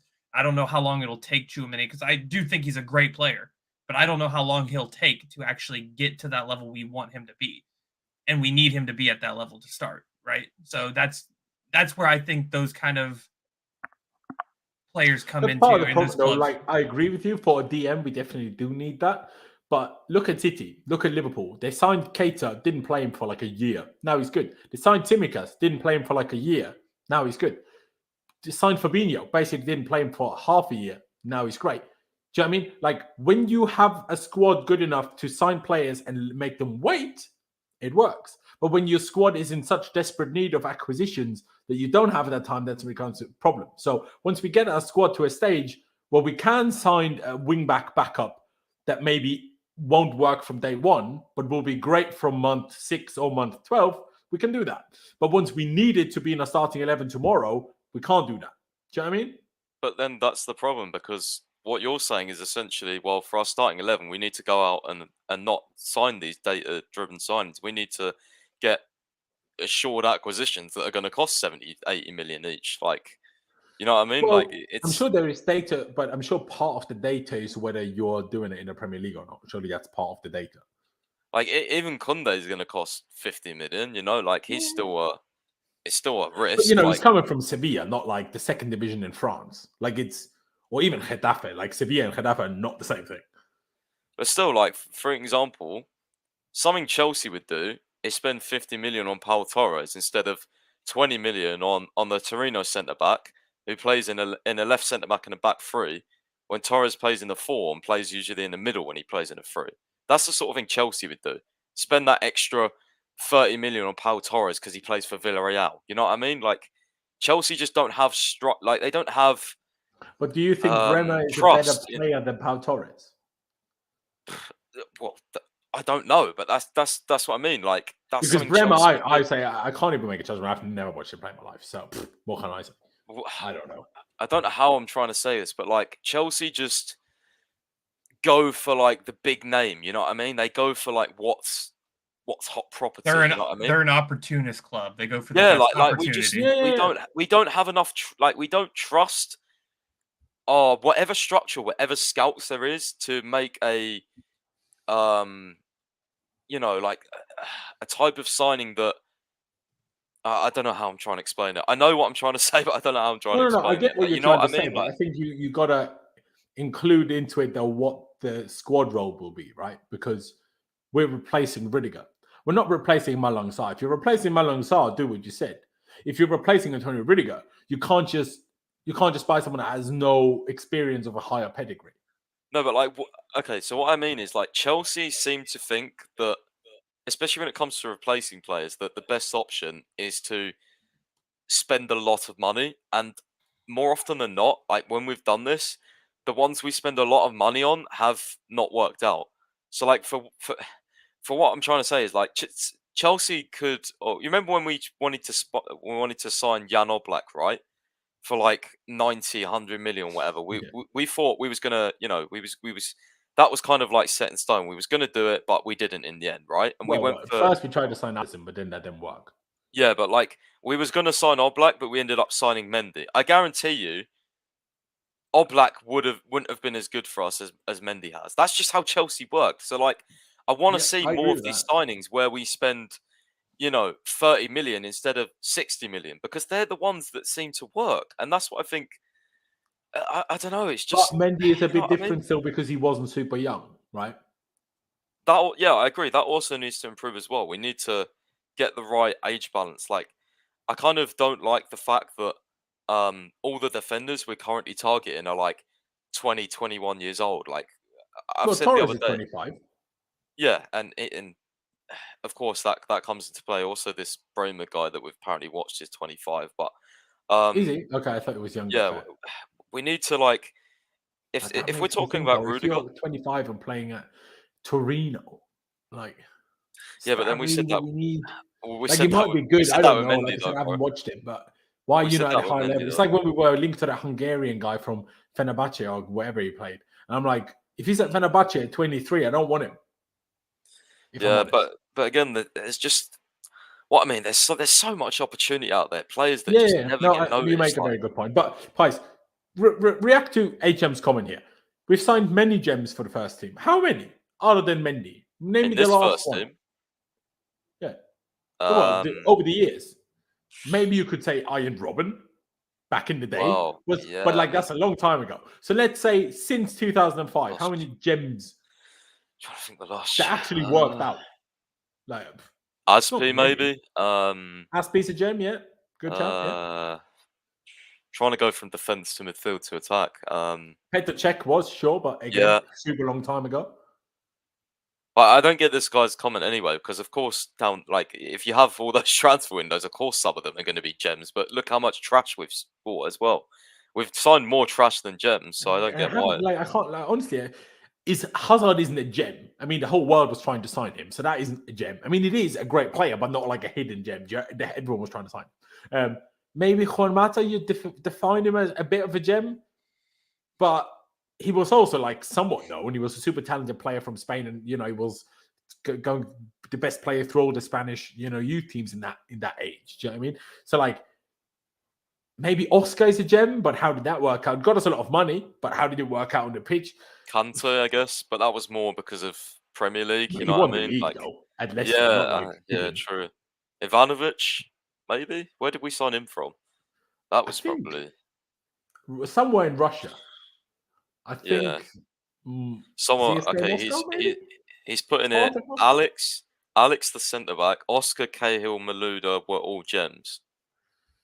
Cahill was, to be fair, he's a good. Cahill was, yeah. Okay, I'll let you have that one. Malouda. Moscow is where we bought Ivanovic from.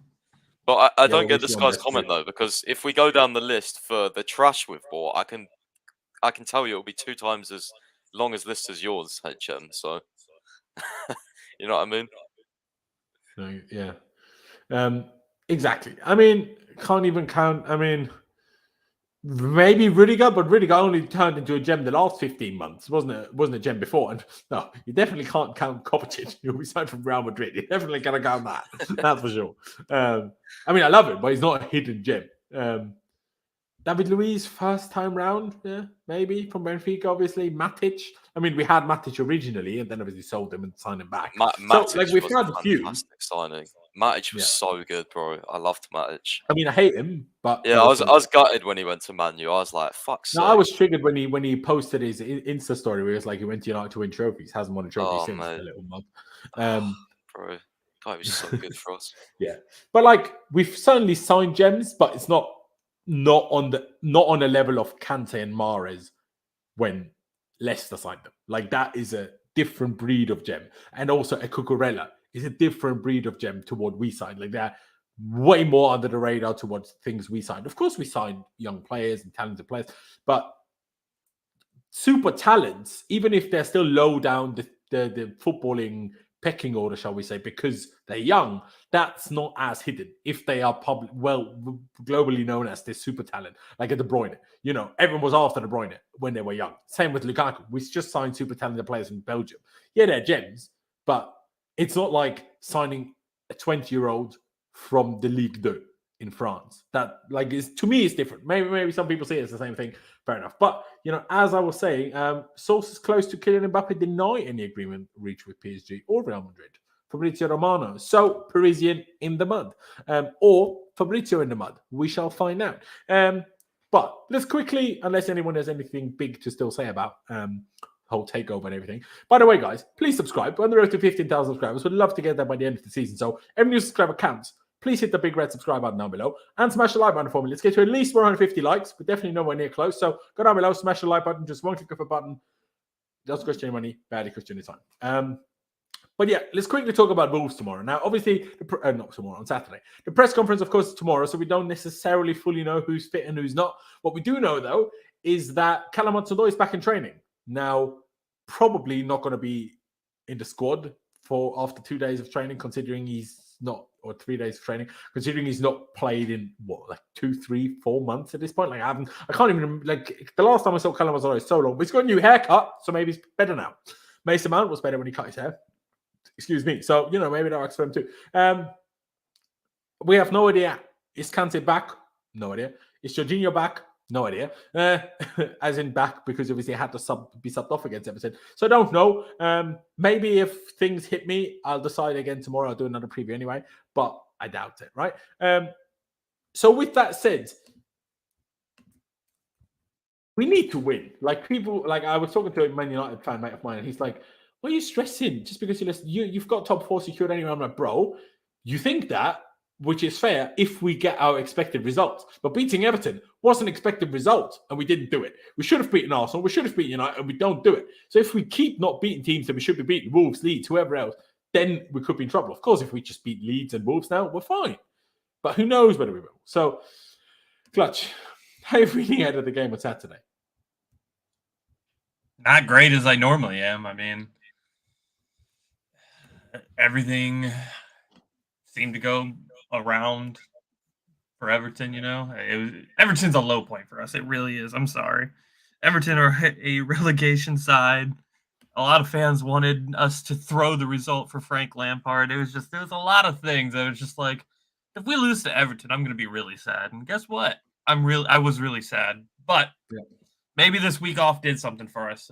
Maybe allowed us to kind of get our minds right, give Tuchel that time that he needs to get everybody back into shape. Every time we had that this season or last season, we were always awful after we didn't have a midweek game. Well, that's gonna suck now, isn't it? Yeah. And under Sarri as well. Every time we had it, I'm like, yeah, now we can work on Sarri ball. Next game, we're awful. Yeah, and on top of that, all the Wolves are having some bad results of late. So you know what that means for us. Charity FC back in full force 9 times out of 10. So there you go.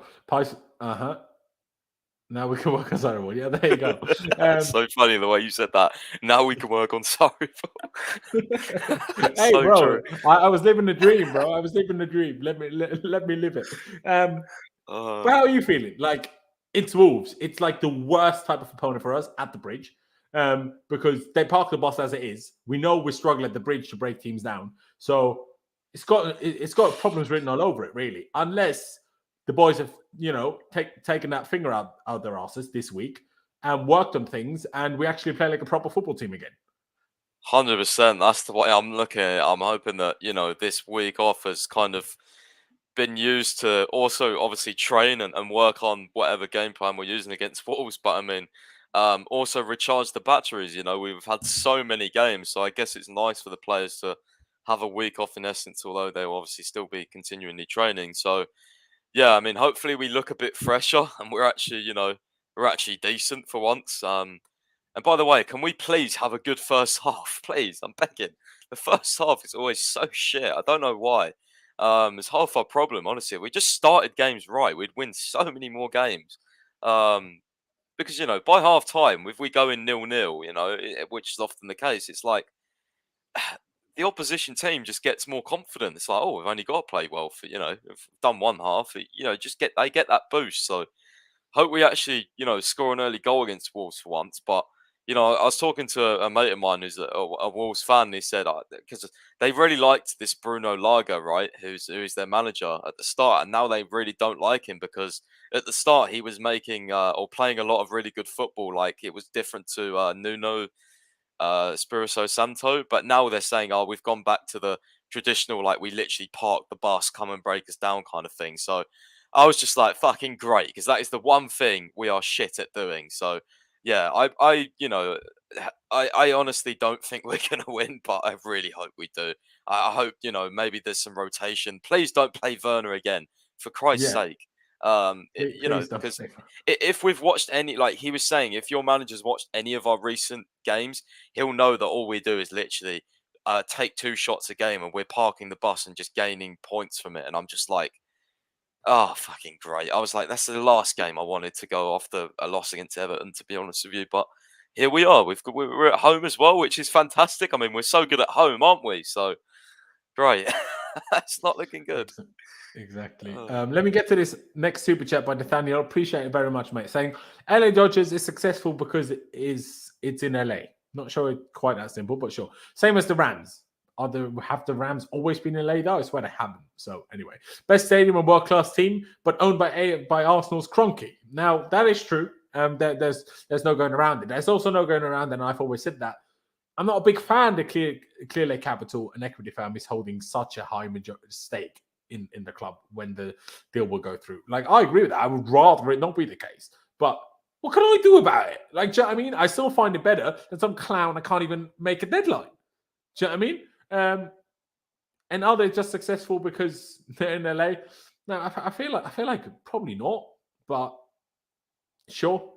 I mean, Isn't he also the majority owner? Like, he actually is fully the owner, right, of the Rams, I think.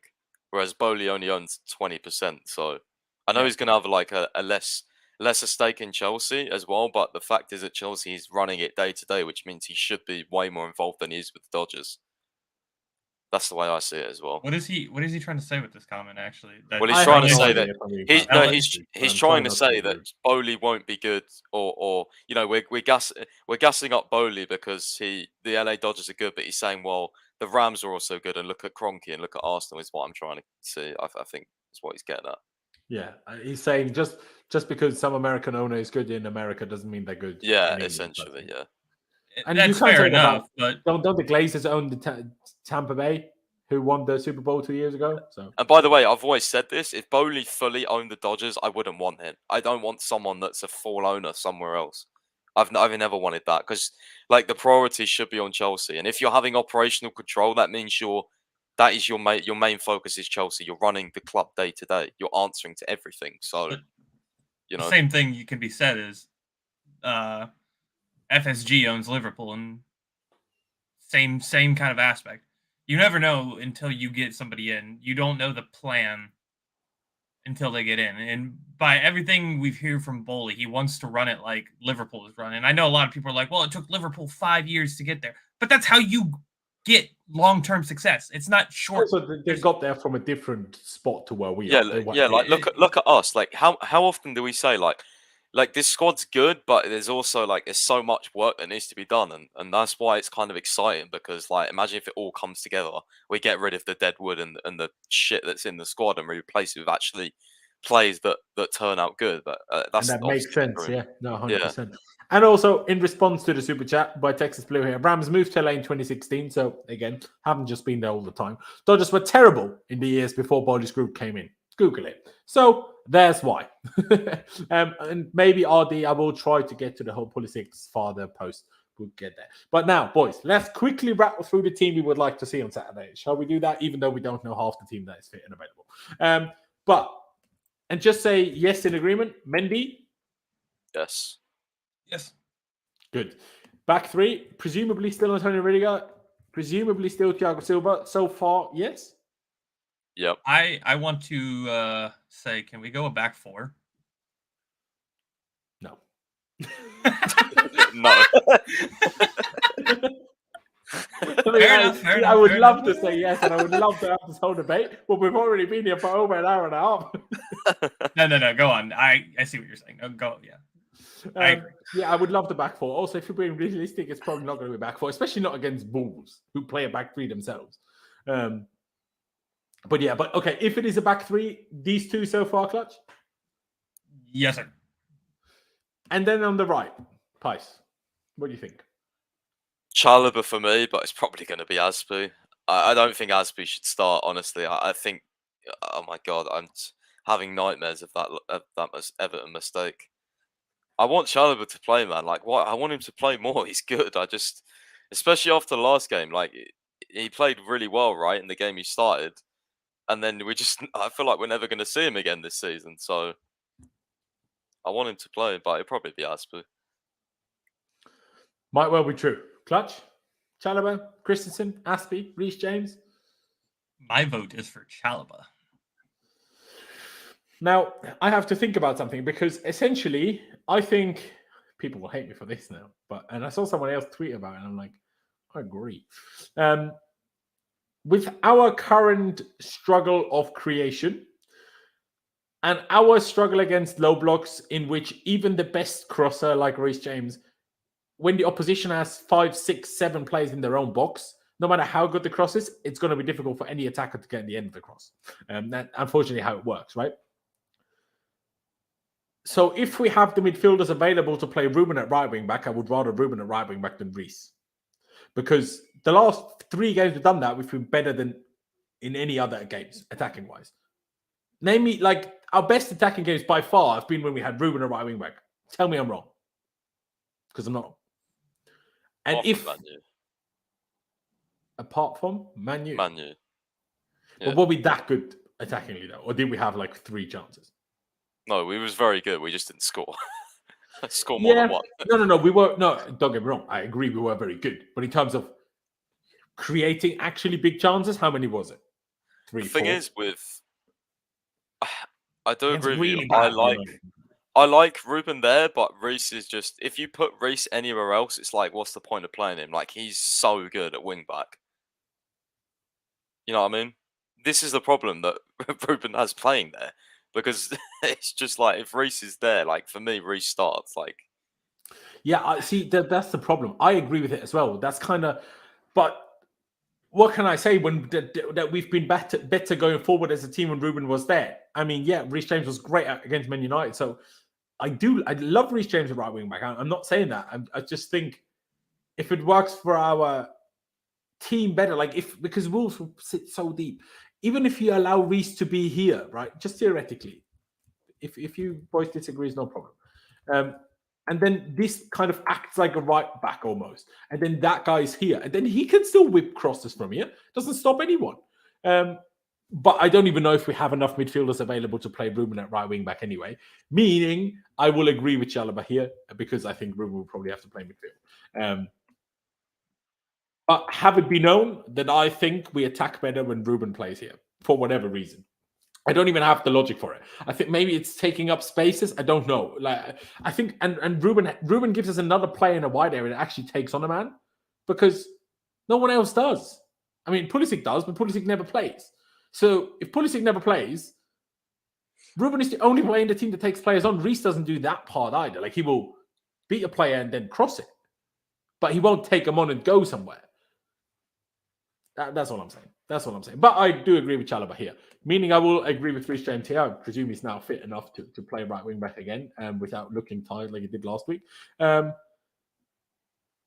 In agreement with Reece James, I probably kind of agreed already, but Clutch, do you agree with Reece James right wing back? Yes. Reece James is who I think. But I don't disagree with your logic. I really don't. Fair. And on the left, Alonso again, even though he had a stinker again against Everton. I stick with you, Clutch, first.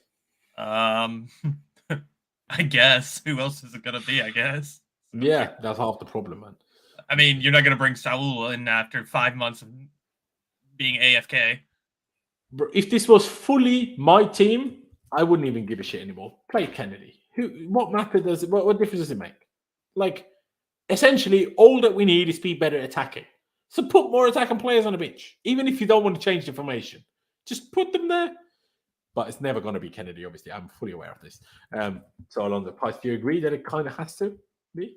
Can you imagine if Kennedy was just some sort of like low-key left wing-back baller that we've just not played in Premier League games? But I think it will be Alonso. Yeah, I can't see anyone else playing there, honestly. Like he's played Aspi there once, and I thought this would be better, but I mean it's really not because he has to Ziyech play left wing back just for whipping crosses. I don't know. I mean, I swear whenever he plays wing back, he plays on the right though. Yeah, he does. But I'm like, why not on the left? His whipping crosses would be wonderful off the left. I swear. Yeah, true. But it'll be Alonso. We've only ever done it like late in games. He's come on there a couple of times, but never like obviously to start things. But yeah, probably has to be Alonso, unfortunately. But news probably that we should talk about. Apparently, Alonso wants to leave in the summer and probably going to go to Barcelona, which in general, I'd be like, can Barcelona stop taking all the players? But at the same time, it's like, I've been asking for Alonso to get gone for 4 years. So I'm not exactly going to complain about it now. Even if I think it's suboptimal timing because we need to sign so many players, and I don't trust the club to also sign a good left wing back, if I'm honest. That's my only worry. But maybe if Alonso leaves, that forces us to buy one. So maybe I'm a fan. He did, but not against Everton, and you can't tell me he did. Absolutely not. Alonso's Tuchel's spot. It was reported today that Tuchel will be happy to let him go as long as we sign an adequate replacement, right, guys? That was reported. Yeah. And the price was right, I think. 3/4 of Frank Lampard's defense for Barcelona. Love that. Maybe we send him to Everton. Midfield. Now, I will say, I don't know. I don't know who's fit, and therefore I'll say Ruben and Cover, as mental as that may sound. But, bro, we're already playing Alonso and Reece James on the wing back, so we might as well go with an attacking midfield. It's fucking Wolves. It doesn't matter anyway. I don't think we'll win anyway, so might as well go with the most attacking players. Has to be the other way around if it's those two, isn't it? I mean, we did that second half against Everton. Didn't work amazingly, and I'm not sure if Kovacic is even fit to start a game. But yeah, it's either Koba or Jorginho with Ruben if Koba isn't fit to start. But Jorginho is. Pice, what about you? Obviously, do you happen to know any more about Koba's fitness situation? Probably not. No, I don't. I've just seen training pictures. Obviously, he's still training and stuff. I think with a week like to train, I'm pretty sure he'll start. Like I know he came on at half time, right? And he didn't look the full fittest, but he was still like going forward and, still being his usual self. He was trying to, at least, he nearly scored a goal. So you don't go and run into the penalty box if you're not fit, to be honest, especially with the way he plays. Yeah, so I do agree with that, but I'm just worried that he got too many minutes and that maybe was a setback. Yeah, that's the problem. I guess we're going to see tomorrow, right? Yeah, but exactly. But if say, Koba and Ruben are fit, but Kante and Georgie, well, say all four are fit, who do you start? I was going to say Jorginho and Kovacic, but with the way Ruben played last game, I don't really think you can leave him out, to be honest with you. I don't know about all that. About what? Hey, when Ruben usually gets big upped and plays well, he gets dropped, so. Yeah, unfortunately. Unfortunately, that's what happens. Yeah, no, I would probably play this midfield, but if the balance is not right, then obviously, bring Jorginho I would agree with you, though, maybe even. Like, if Georgie is fully fit, maybe I'd even agree on the Georgie cover midfield, if I'm honest. Yeah, I mean, they've played together so many times. If that was the case, I would like Reece James right centre back, Ruben right wing back. That's me then. But because I think that works best with Georgie and cover, because Georgie can sit, cover can play a left 8 almost, and Ruben can kind of be a wing back right 8 mix thing. So that's what I would want if Jorginho is fit. But presuming he isn't, which I don't know, I'd go for this. I'm kind of in the same boat as you now. Like I'm fed up of trying to think of these tactical lineups. Like, why can't we just go full out for a game and see what happens? Like, yeah, I'm considering like, anyway, so might as bro, well just try, fucking play Pulisic at left wing back, play Ziyech at right wing back. Like, just fucking go for it. You know what I mean? Like, yeah, just exactly. have a game. Like, you know what I mean? Also, like, if you think about it, if we do that, Wolves are more likely to actually come out their shell and come at us because they're going to think they're going to score, and then that will benefit us. You know what I mean? Because it might end up being a shootout then, which in that case, I think we win. So I don't necessarily think we have to do this all the time where we, you know, but again, I mean, Tuchel is going to do it. He's a manager at the end of the day. He's not going to fucking do a FIFA lineup. But I mean, we're getting to that point now where we actually need to win a game. So we need some sort of attacking lineup. Like, it's getting on my nerves. Although at the same time, we also need just no defensive howlers. That would also be a start. True. I mean, like I tweeted it when I got my FA Cup final tickets. I'm like, if I see one of these defenders or Kante or any of them have an absolute stinker that cost us a goal and therefore that fucking cup final, I'm gonna turn into flipping Will Smith. Do you know what I mean? Like, I honestly will. I hope you're far enough in the stand that you can't make it to the pitch before that. Oh, I'm a try. I'm a bloody try. Jump on the pitch. Next thing you know, Laos 15-07 streaking an FA Cup fight. Ejected from the stadium. Exactly. We Bro, just I paid get some tweet from £115 Chelsea. for the ticket. I better not see a defensive howler. Do you know what I mean? But yeah, Clutch. If Kante and Georgia are not fit, this is kind of our only option anyway. But what would you go for? Say they were fit, would you then also pick cover Georgie, like maybe myself and Pice would? Or I'm not gonna lie, if I had all 4 and it was my choice, I'm starting to lean towards James right center back, Ruben right wing back, and then put Kovacic and Jorginho in the middle.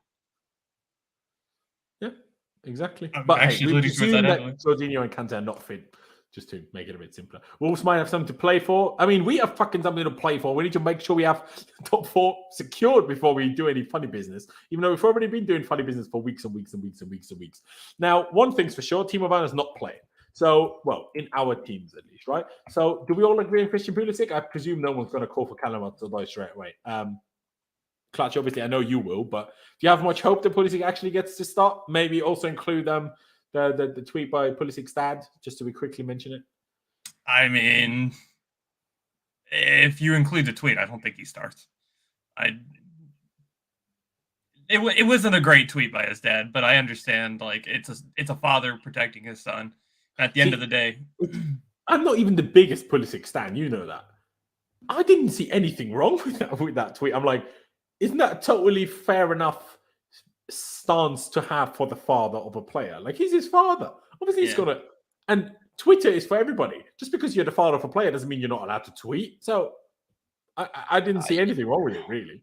You've got to be so careful with what you say now, though. Like, he deleted it as well, so I don't know whether maybe the club told him to take it down or. I reckon like, Pulisic. what was the first line as well? Wasn't it like the sad he said something thing is, or whatever. Yeah, the sad thing is, yeah, like that's like, you know what I mean? If there's a problem behind closed doors, like, don't put it out on Twitter. You know what I mean? Like, fucking hell, like that's my problem with it. It's the thing he said. The sad thing is, like, if there's an issue, have it out with Tuchel directly or the club. You know what I mean? Like, well, maybe they did already, and he's just not playing, and then it's okay for the father of a player to say that they're sad about it. It's like, but it's almost like, for me, it's like he's sending a message on behalf of Pulisic himself, but yet Pulisic in every interview says, you know, I'm happy here and all this sort of stuff. So, well, apparently he does love the club, so he is. I'm sure he does. I'm sure he's like, I 100% agree. Like, I think, like, I agree with half the tweet in terms of, like, you know, he probably is training well, and for me, he starts over Werner, no matter how shit Pulisic, you know,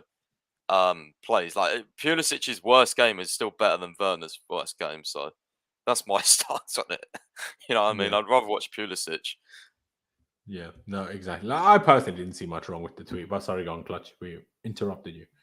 Yeah, it's just everything you know about Pulisic himself. He's just a very reserved guy when it comes to the media. So he's probably not too happy with this tweet. He probably got mad at his father because it's like, how's that help me in any way? But for me, when you look at the options currently, which is Werner or Pulisic, especially when you're going into most teams that are going to play a low block against you, Werner doesn't offer anything. He just doesn't. He doesn't have the ball control. He doesn't have the dribbling. He runs, sure, that's great. I love a guy who runs all day long, but you need somebody who's going to break down the lines. Even if he doesn't do that, he has the ability to do it. Timo does not, full stop, have the ability to do it. So that's why I would just play Pulisic. But we also got to start getting into that.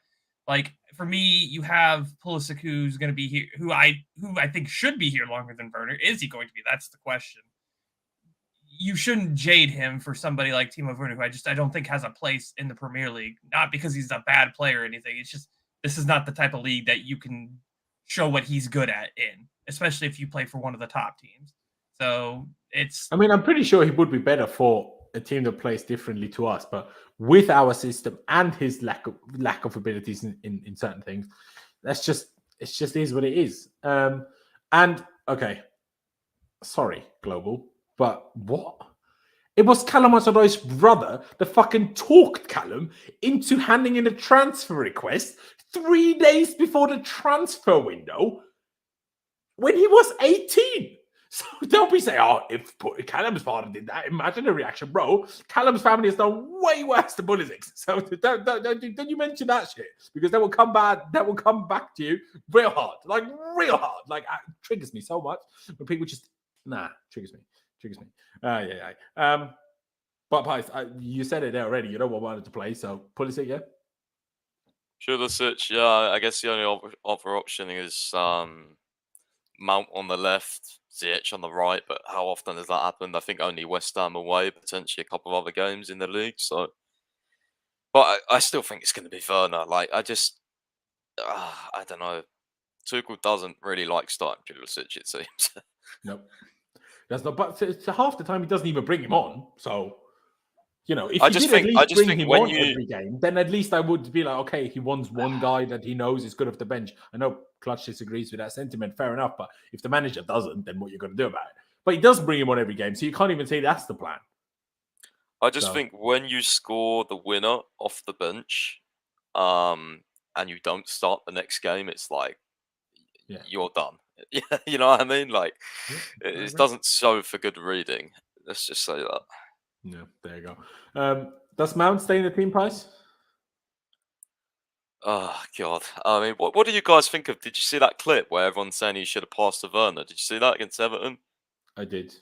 What did you think of it? Do you think we should I think have? he should or have passed. I agree, but would Werner Yeah. have done anything with it? Absolutely no chance. So It's definitely should something he to have say, passed though, it? Mount. Yes, but would Yeah. anything have happened? No. So Yeah. Oh, and I you really can't want say Ziyech to you play, can't bro. say what he did instead was any better than the pass, considering he in the end slipped and gave the ball away. So he definitely should have passed. Do you know what I mean? Yeah, I want Ziyech to play, but it's gonna be. It's a Mount, problem, isn't isn't it? Because we all want Ziyech to play, but I just don't want him to play instead of Mount, if that makes sense. Because I still think we need Mount. So I'm like, I want Yeah. Ziyech to play, but not instead of Mount. True. It's got. But I also don't want him to play with Mount, because then we have not enough fast players, in my opinion. Mm-hmm. Yeah. It's a struggle. Yeah. But hey, you can pick Ziyech, bro, if you want. Yeah, I'll put. But then every time I do this, I always like, right, bring Mason Mount on, because we do miss him, and I think that's why he starts so much. Yeah. So, I don't know.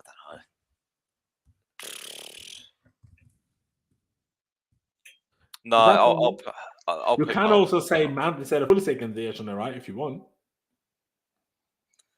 No, but I want to see Pulisic start as well. Yeah. I just want to see these two both start, 'cause it feels like it's been fucking ages. And with the attacks we keep playing, it's like, well, Mount and Werner are not really working great in terms of winning as consistent games. So why not try something different and refresh it? You know what I mean? Yeah. But it just won't happen. Mount will play. I mean, to be fair to Mount, he's had 2 games that were not it, shall we say? But before that, he was banging in the goals and assists and all sorts, to be fair. So, like, we're talking 2 games with not ideal, right? Before that, not much to complain. So it's like, with Mount, we haven't gotten to a point where it's like criticism. It's more like Ziyech deserves a chance, which I agree with. But Clutch, what about you? Ziyech or Mason? Who would you pick? I mean, maybe somebody else, but it's probably between those 2. I agree. This is what I want to do. I'm back for it. I want to put Mason in the midfield to give me Ziyech. But if I have to be chosen between these 2, it has to be Mount. I mean, he's one of the more consistent players this year. You got to keep him in. And then I should probably give my own answer. I'm kind of where Pice is in terms of explanation, but in the end, I'll probably just pick Mount just because I'm like, yeah, he's the only one who I believe could do something. Everybody else, I'm like, maybe not. Where with Mount, I'm like, yeah, there's a good chance. So that's the basis why I want to play him. It might not always happen, but I feel like it's the only one where I'm like, could happen. I don't know. I mean, it could happen with Ziyech too. I don't know. But hey, we'll just leave both. Why not? Because the question of 4 questions is, does Havertz start again? Because on the one hand, we all said he's clearly too tired. Why did he play against Everton? Why did he stay on the pitch for so long against Everton? I think Tuchel had a stinker with that. But now we had a week off. So now Havertz had his rest. So does Havertz play again now?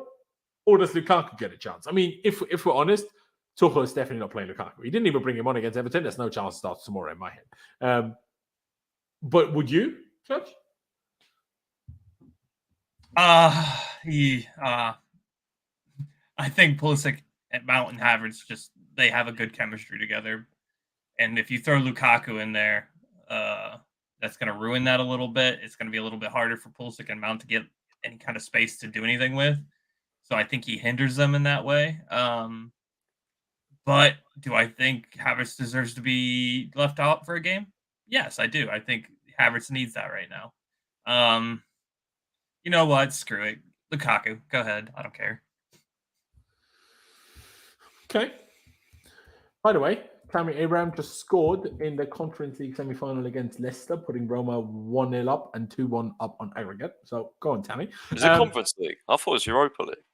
Nope. Who's in the other against Europa League Leicester play semi-final? Conference League, while West Ham, Frankfurt, that's Europa League. What the fuck? Oh. And the other Europa League semi is Rangers against RB Leipzig. All right. Okay.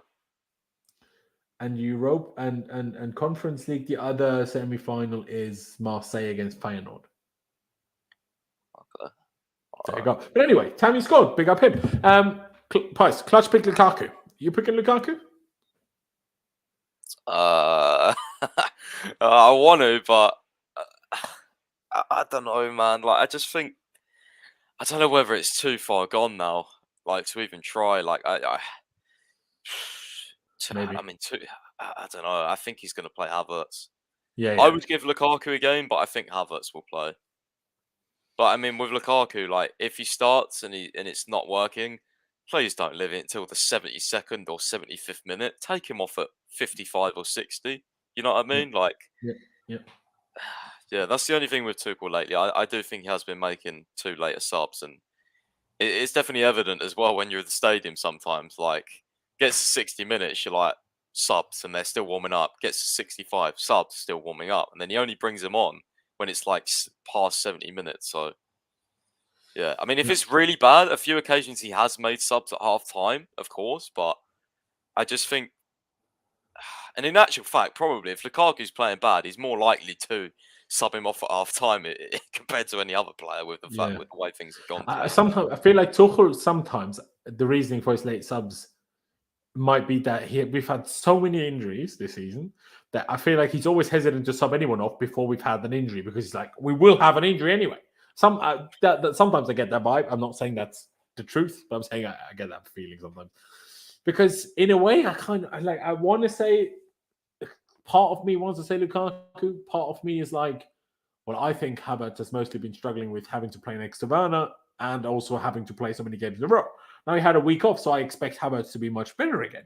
So if I expect that, why wouldn't I pick Havertz? So I will pick Havertz, but I'm kind of caught in between. So Like, I would be okay with Lukaku type thing. Do you know what I mean? Like, people know I'm really not a big fan of Lukaku. So, for me to say I would be okay with that, do you know what I mean? Banger of a header as well by Tammy. Go on. Jose teaching him how to head the ball. So, that's good. But yeah, I tried to wrap this up quickly with the whole adding the preview to it, to the everything else that we were talking about. Just lastly, boys, score prediction. And please don't be too pessimistic.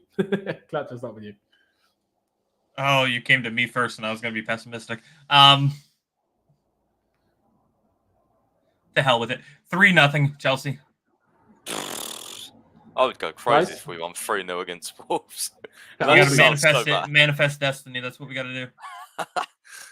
You know what? My positive scoreline is 2-0 Chelsea.